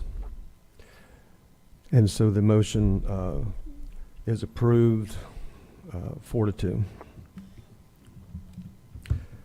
Donna, that takes us to item 8, award of agreements for CDBGDR damage assessments with CSA Associates. And I'll let you finish. All right. Item 8 is for damage assessments with CA Associates and Tetra Tech, 2 nationwide firms that will come out and will assign by task assignment the homes that are approved for them to come out and do an estimated cost of repair. They will use Xactimate, which is a nationally recognized cost estimating service, and list every single thing that needs to be done, and they'll do that for up to 1,500 homes. And there's a not to exceed of $6 million over the term of the whole thing, but the range of prices for those is, sorry, my sheet here, anywhere from $2,000 to $3,000 each. Thank you. Questions? If there's no questions, is there any discussion? You have a question, Jake? Yes, sir. A quick Okay. question will probably be for the county manager. One of the companies is Tetra Tech. Do we have other contracts with them, FEMA-related contracts with them right now? They are one of our FEMA contractors as well. They're one of the ones we pick whenever there's a storm. There's a couple of them, and they're one of them. Got it. And is that the only contract we have with them other than this pending contract? Yes. Okay, thank you. Thank you. Any discussion? If there is none, I will call for the, yeah.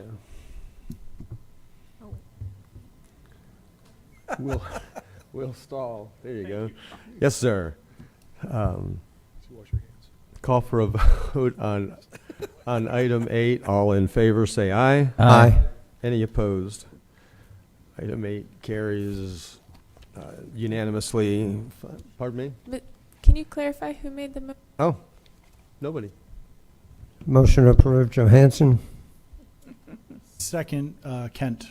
Motion by Johansson, second by Vice Chair Kent. And does anybody change their vote with the Vice Chair seconding it? Okay. Still unanimous, 6-0. Item 9, award of agreement for CDBG-DR Environmental Consulting Services with SWCA Environmental Consultants and Tetra Tech. So this contract is for SWCA and Tetra Tech, so Tetra Tech would also have this as well. These are environmental assessments that has to be done. We actually got very lucky, hired in-house someone that's doing our Tier 1 assessment, so we don't have to pay for that. Very excited about that. But this consultant will go in conjunction with the damage assessment to do Tier 2 site-specific environmental assessments that are required by HUD. The not to exceed is $3 million for this, and the range is a little lower. It's approximately $1,000 to $2,500, depending on the home. Is there questions for Donna Butler? Yes, sir. Jake Johansson. Quickly, you mentioned it earlier, but I want to just reach back on this one. For all these consulting contracts that we're going through, you have not to exceeds if they overperform and we underpay and we have money left over. Where does that money go? So this money is part of for the damage assessments and the environmental assessments Yeah. associated with housing, because we would also do them for infrastructure projects as well. But for those two things, they come out of the housing budget. They come out, so they go back into the housing budget, and we can They- use them for well, they're homes not or to infrastructure. exceed, so Got it? we won't take it out. We'll just. Thank you. spend it- Yep. Perfect. Any other questions, discussion? Is there a motion? Approve Johansson. Motion to approve by Councilman Johansson. Is there a second? Second. Second by Councilman Reinhardt. All in favor say aye. Aye. Any opposed? Motion carries 6-0.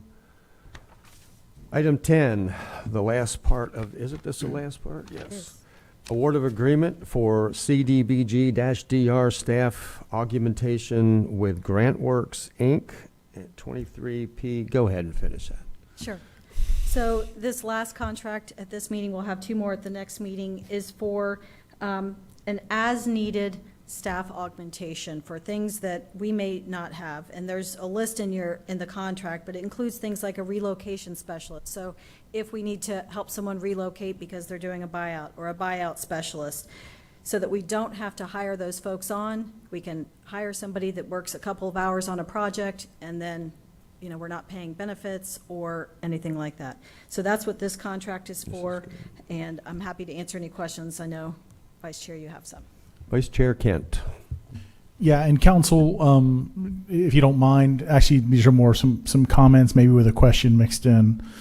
But when I sat down with Ms. Butler, I was concerned about the amount of money that had to be used in consulting and employees. I wanted almost all of the money to go to the people that need the help and the infrastructure. That's where I wanted it. And Ms. Butler did a great job explaining to me, listen, as Mrs. Johansson mentioned earlier, this is from the federal government. Here are the rules, if you accept this money, that you're going to play with. And okay, you know, I'm going to accept the money. I want to help our community. But one of the things that I heard in that meeting that I'll just say tickled my buying bone was the money that we were going to spend on employees, which was a tremendous amount of money, was employees that we would hire locally. And then when this project was over and done with in a few years, we then had an opportunity through attrition to look at those employees that they knew they were temporarily hired. Hey, we've got a position with the county and you've done great for X number of years. We'd like to bring you on full time. What a great thing. This gives me a little bit of heartburn and discomfort because now we're talking for this specific area not to exceed $10 million, and these are for remote jobs. So that's what I heard? In person or remote. Okay. Now, so They just won't be full-time sitting in our office. Okay. And that bugs me a bit because if they're full-time sitting in our office, then their housing is here, their dining options are here, their purchase power is right here in our community, and that's more of an added incentive to me. I don't like this farming this out to someone who knows where and paying up to $10 million. You said a statement earlier, and I agree with it. This is why I think you were moved into this position, because you are the resident expert. This is on you. This is your baby. This is what you're running now.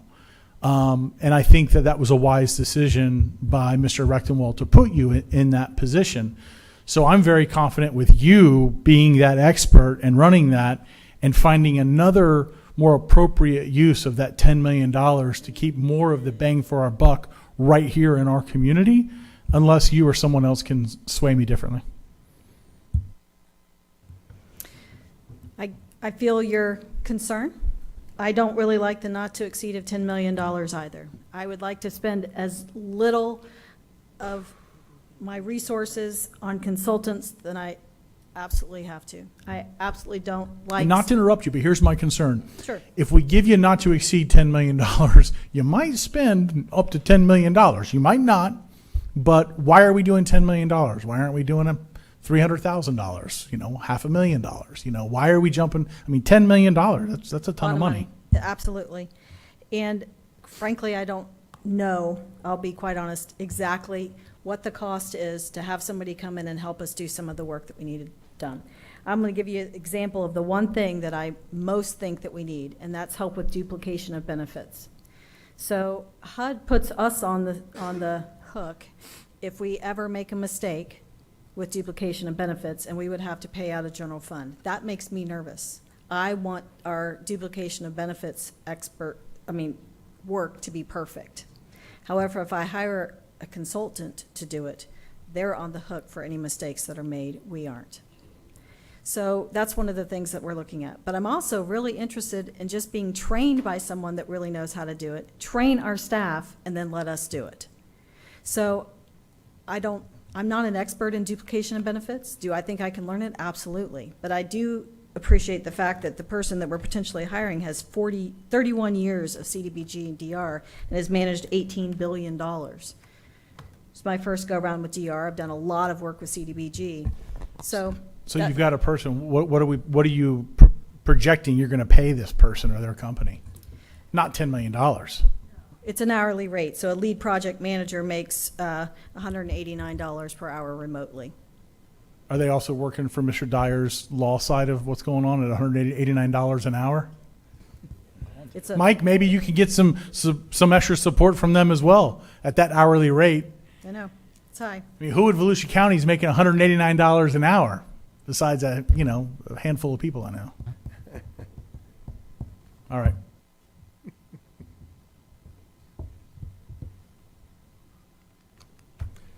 Sorry, I'm just thinking. That's okay. Good questions. Council, unless someone sways me, I'm a no on this, just transparent with you. Any other questions or discussion on this? Is there a benefit to, I'm really asking the council, if we're hiring consultants, we're less likely to be growing the size of government, which all of us say that we're for, so that we're not hiring employees that are here forever. We're hiring temporary people. Yeah, all the retirement, all the benefits.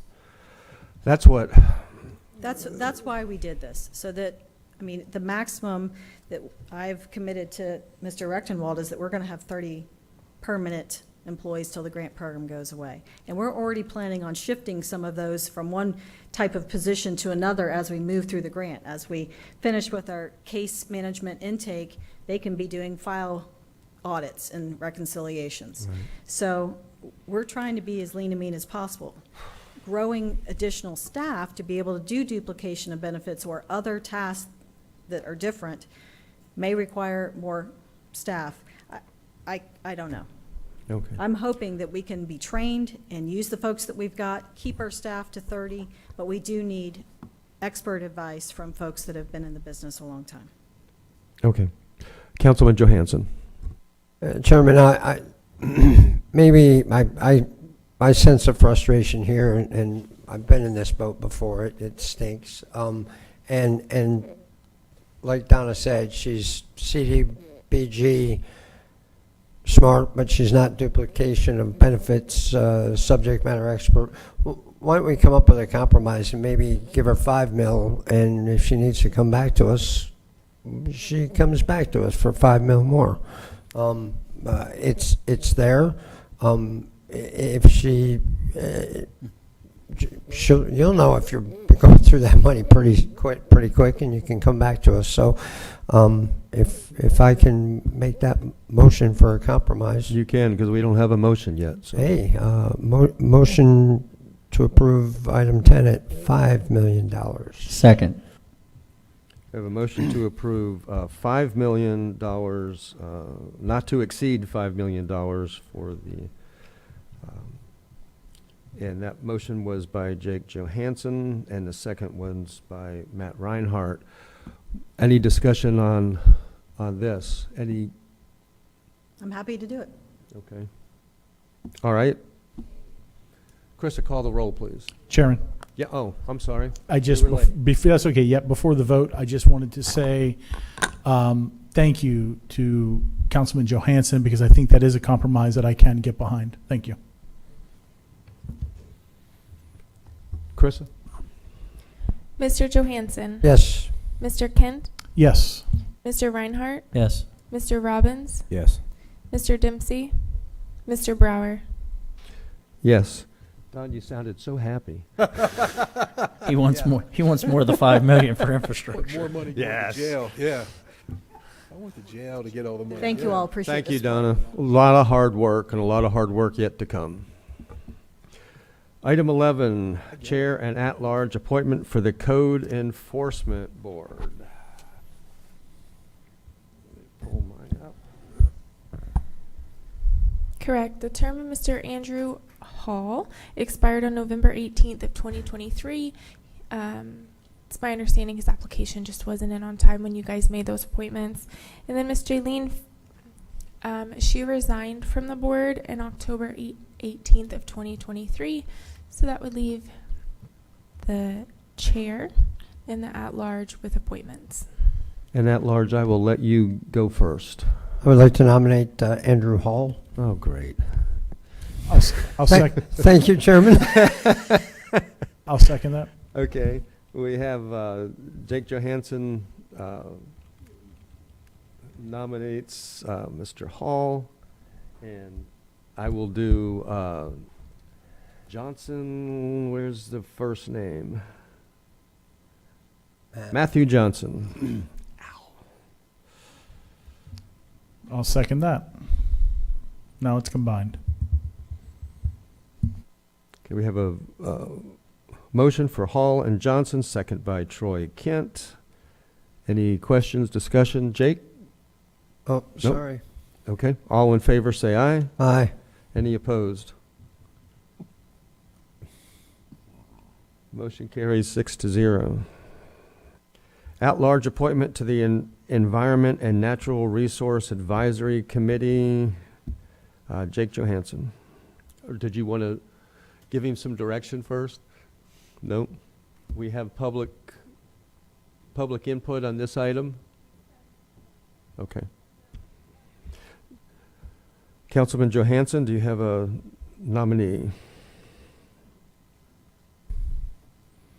I do. I'd like to nominate Donna Brosimar. Donna Brosimar. Thank you. The last one on the list. Okay.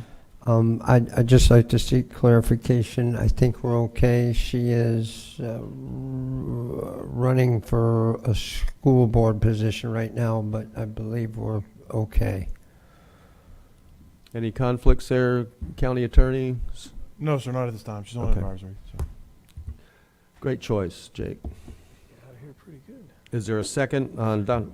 Second by Matt Reinhardt. Yeah. Questions, discussion, all in favor say aye. Aye. Any opposed? And Donna Brosimar is appointed 6-0. And at 5:50, we will move to public participation. And since there is none, we will go to comments, first by the county manager.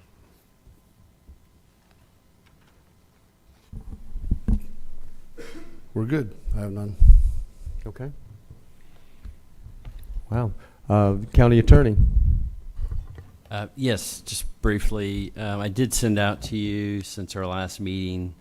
Of course, we have the lawsuit that was filed by Belvedere Terminals, which if you have any questions on that, let me know, but we can talk.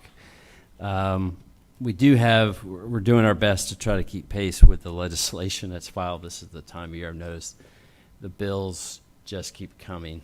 And some new legislation, which I emailed you about, was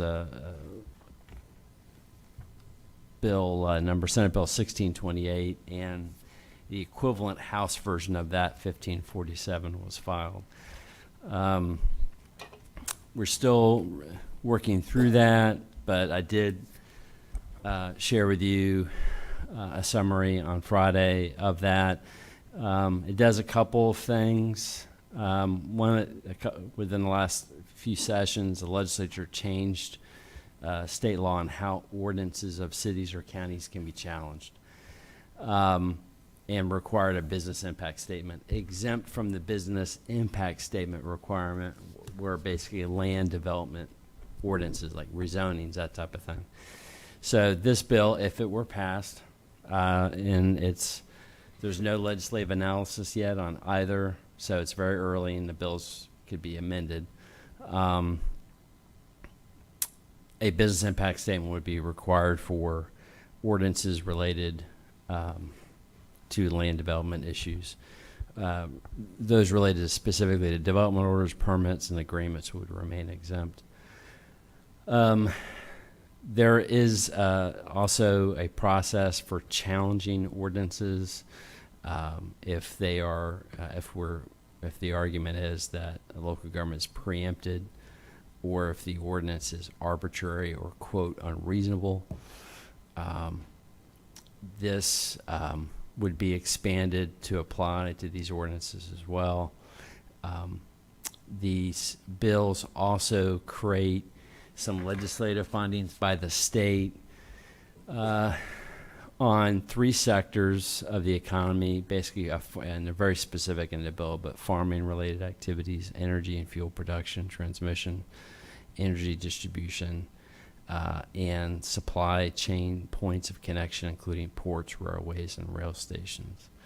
And it directs local governments to minimize impacts to those sectors. It also would create a new process which really isn't fully defined because it requires state agencies to adopt a rule to implement this.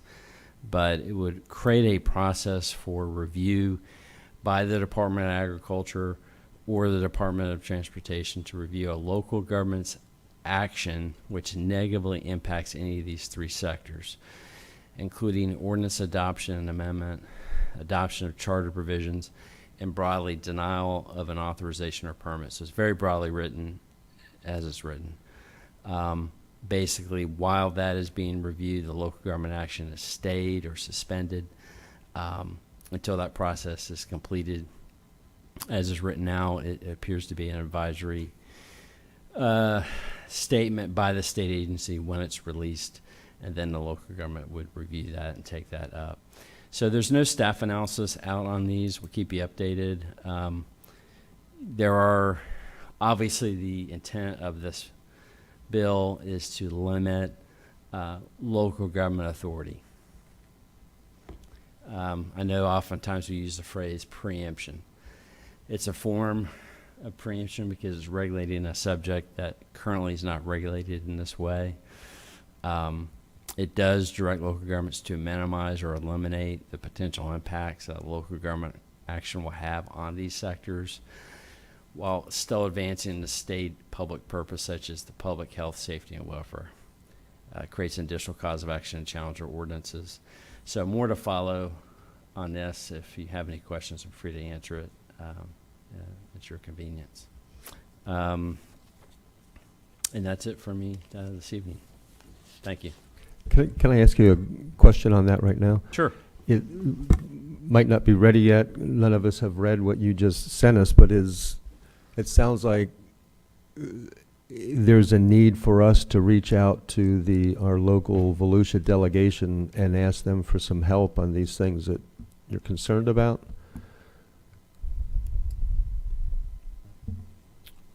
The proper way, yes, would be for you guys to add that, make a motion and add that to our legislative agenda that frees up our lobbyists to go to work in that behalf.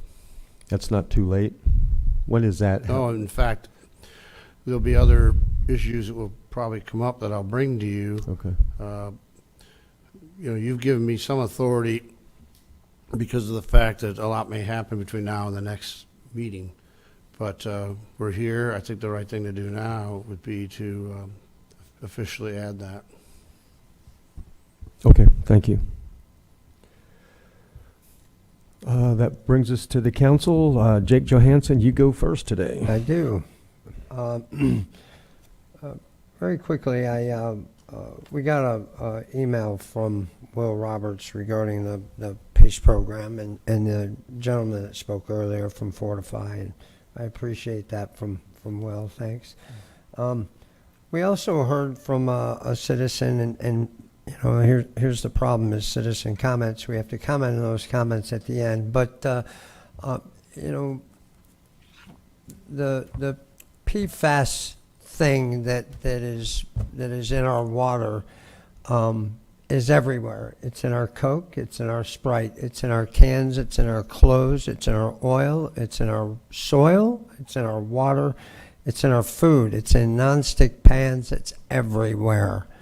So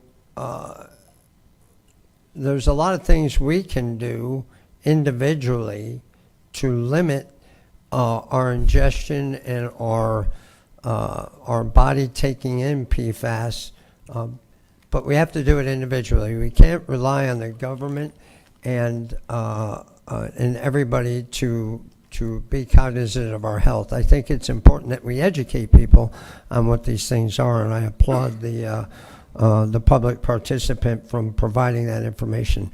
So I advise everybody, if they're interested, to get up to speed on this. So please do your research and take the appropriate action as you see fit. The other thing I heard today that very much bothers me, and I asked a rhetorical question to those that are left in the audience and those here on the dais, is I'll call them, I won't call them rental haters, but rental dislikers. I don't want more apartments.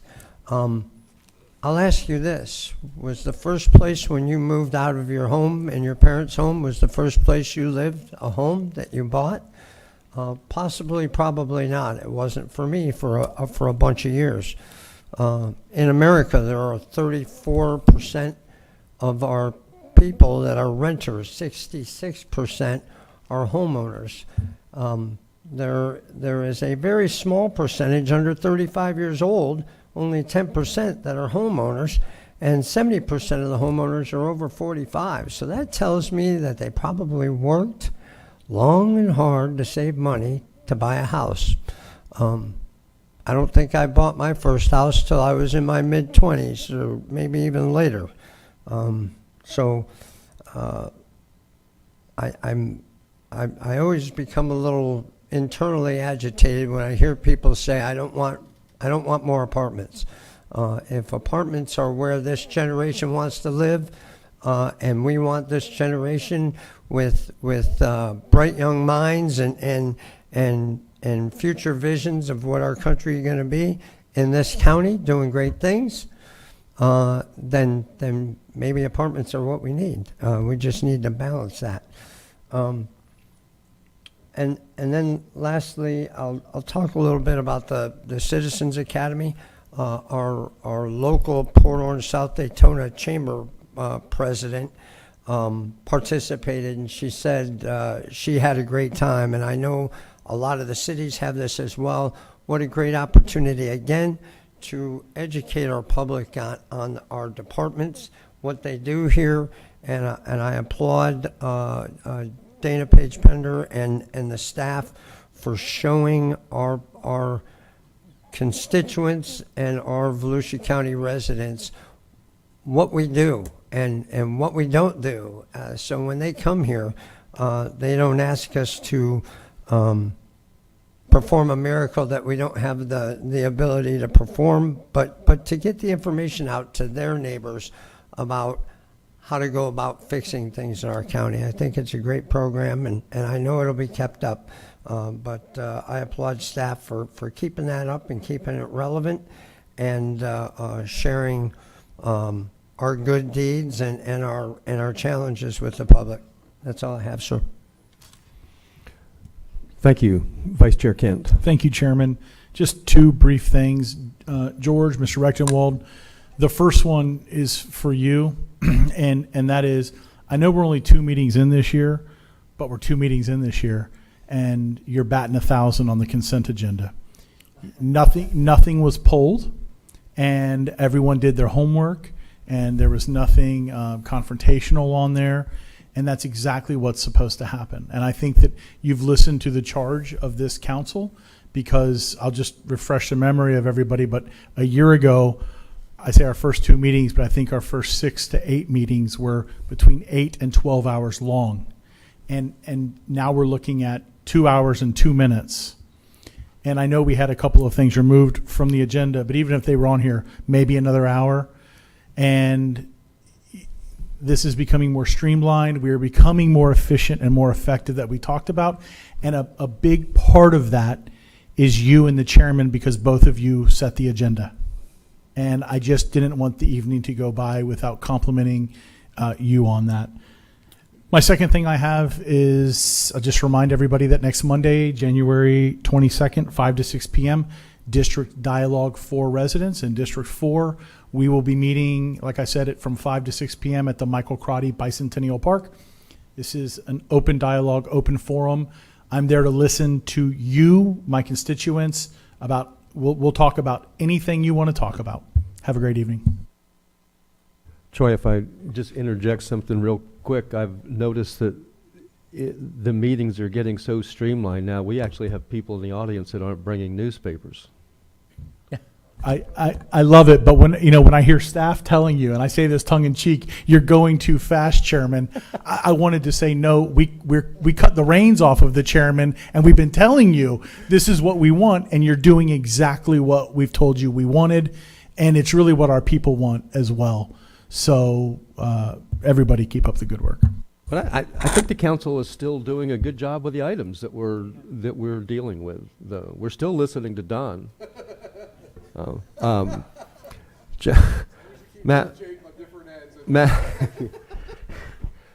Matt, see, now we could have been gone, but it's 6:03 now. Matt Reinhardt. Thank you, Chair. Unless you guys want to talk about the jail. No. I'm just glad you brought it up. I had to. I could let it go with one meeting, but no, I have nothing. Thank you. Good night. Wow. Councilman Robbins. Thanks, Chair. A couple weeks ago, we had an agenda item for starting the eminent domain process on Tomoka Farms Road and Pioneer. I'd got with staff a few weeks ago. As many of you know, back in 2019, Deputy Frank Schofield was tragically killed at that intersection. And there's currently a memorial there for him. And what I want to do is make a motion during construction to plan for a sign commemorating that intersection, him as the guardian of that intersection, in honor of his 30-plus years of service to the citizens of Volusia County and the work that he did as a deputy. I think it's very notable, and I think it's a good time that we can plan ahead and get that sign or a memory something for him. Thank you. Jake, I think what Danny brings up is totally appropriate. You have correctly said at previous meetings, don't put anything, let's not vote on the night, let's got to go on the agenda. I think this is maybe an exception to that because it's just an action. Well, I'm just asking you because I agreed with agreed with your stance. So if it comes up, I'll say yes, but here's my thought. But the first question I had is not that Frank isn't worthy of it. I think that's a good idea, but what I would do if it comes up on the next agenda, maybe consent, is I would look at who else died at that intersection, because we're spending a lot of money building a roundabout because a lot of people have died there. And he is the most recent and the most impactful in our lives. But I'd like to make sure that it shouldn't be named for 3 or 4 people. So the unintended consequence is you name it for one and you find out 4 police officers have died there, and their widows come up and go, hey, where's the love here? So it sounds like I'm on board with something like that. Let's put it on the next agenda, since we haven't even broken shoveled dirt on the project yet. So I think we got a long head start. We can put it on our agenda. Councilman Robbins, That's, whatever you guys want to do is fine. I just want to make sure that his existing memorial is not, if it does, obviously it's going to have to move with the roundabout. And there's, I have no problem making the motion specifically for Frank because we dedicate roads and bridges and sidewalks and plants and pots for individual people all the time. But Jake is right. If you want to put it on the consent agenda, we can. But that doesn't, that's not going to change my motion to dedicate that intersection to Frank. Thank you. I think council understands that. That's Jake. Yeah, and at a minimum, that's the dedication we've done for him there is a good placeholder, and that's about it. He deserves more than that for what he did. They named the Port Orange boat ramp there because of his service on the water, but I think we owe him more than that. So throw it on the agenda, and we'll come up with a plan I'm just trying later. to stay consistent with what the will of the council has been. So Yes, sir. Danny, would you make a motion to put that on the next agenda? Yes, sir. A motion to put that on the next agenda. Second. Seconded by Matt Reinhardt. All in favor say aye. Aye. Aye. Any opposed? Okay, well done. Was that it for you? Oh. And Okay. Chairman, Yes, sir. just because on that issue, I'll just say, because I think it's an appropriate time to say it, I like what we just did. I like that you've listened to this council and you're trying to correct things that you've heard that we don't like right in the moment and fix it. I love that you went to Councilman Johansson, who has led the charge with keeping us on track with things like that. And I think the end result is going to be a better result because of what you just did and the way we took this down that road. Publicly, thank you. You're welcome. Jake? No? You're done? Okay. All right. Don Dempsey. Okay, I just have one thing real quick to say. This Blue Lake Cove, if anybody's listening, I'd encourage you guys to go to the city of DeLand and tell them your concerns as well. I don't know if anybody's here. Clay, I appreciate you going to each and every one of them. I'm assuming that's what you were doing, was educating them on how I believe the city of DeLand has a big play in this. So they don't. Okay. All right. Well, then I'll stand down. All right. Never mind. I thought they did. I was hoping you were right because I haven't heard anything about it yet. Is it coming to us? Could I ask a question, or is that improper now? Jake? No. This is your time. I know, but Jake always You has do something. you. Good afternoon, Claire. I'm Director of Growth and Resource Management. What has happened is that there's someone who's interested in a piece of property is in the unincorporated area of Volusia County. There are surveyors out there now working and doing a survey out there. When the residents asked what was going on, that's when they heard that there was something being approved today for that project. So what we've done is the approximately 14 or 15 folks that were here, Patricia Smith, our planning manager, pulled them into the Development Review Committee's meeting room, went over where we are with the application. They've come in with some conceptual plans, but they've not made a formal application at all. Are they contiguous with the land? No, they are within DeLand's water and sewer service area, but they're not contiguous right now. They would not be required to annex that I'm aware of. I'd have to go back and double check. They could not elect to annex in if we. I can check and see. Okay. I don't want to give any misinformation. If there's Okay. a possibility of being annexed, I'll identify it. But right now, the application would have to be processed. We haven't even initiated that at this point. The one lady who spoke was correct. They are going to have to rezone to PUD because we do not have a zoning category that allows for the size of homes that they're proposing. Okay. I'm sorry. That's all Yeah. I have, guys. No, Thank you, don't be Clay. sorry. That's good information. Thank you, Clay. That's it. I just have two quick things. One is it's on the county website for any young people, young, I think under 50, that want to become lifeguards, please consider Volusia County Lifeguard Corps. Go to volusia.org/beach and see if you can qualify. It is a great summer job. It's a great career if you choose to go permanent. We have a great lifeguard corps, and we need people each year. It gets harder and harder to hire people. So young people out in the audience, please consider the Volusia County Beach Patrol. And then the only other, John's going? Yes, he is. Good. The only, no age. Okay. I'm not doing it. The other thing I wanted to say is just to lift up Volusia County a little bit. I think DeLand has a tremendous downtown. It's so much fun to walk our downtown, to go to the restaurants, to see the stores. Ormond Beach has a tremendous downtown.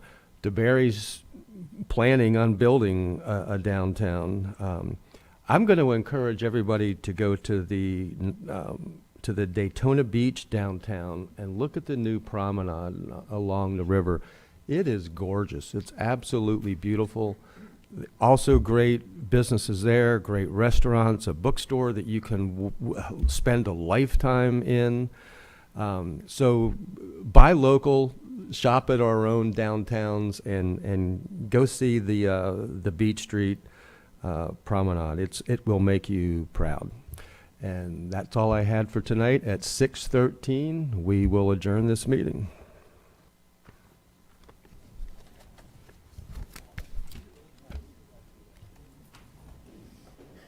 John?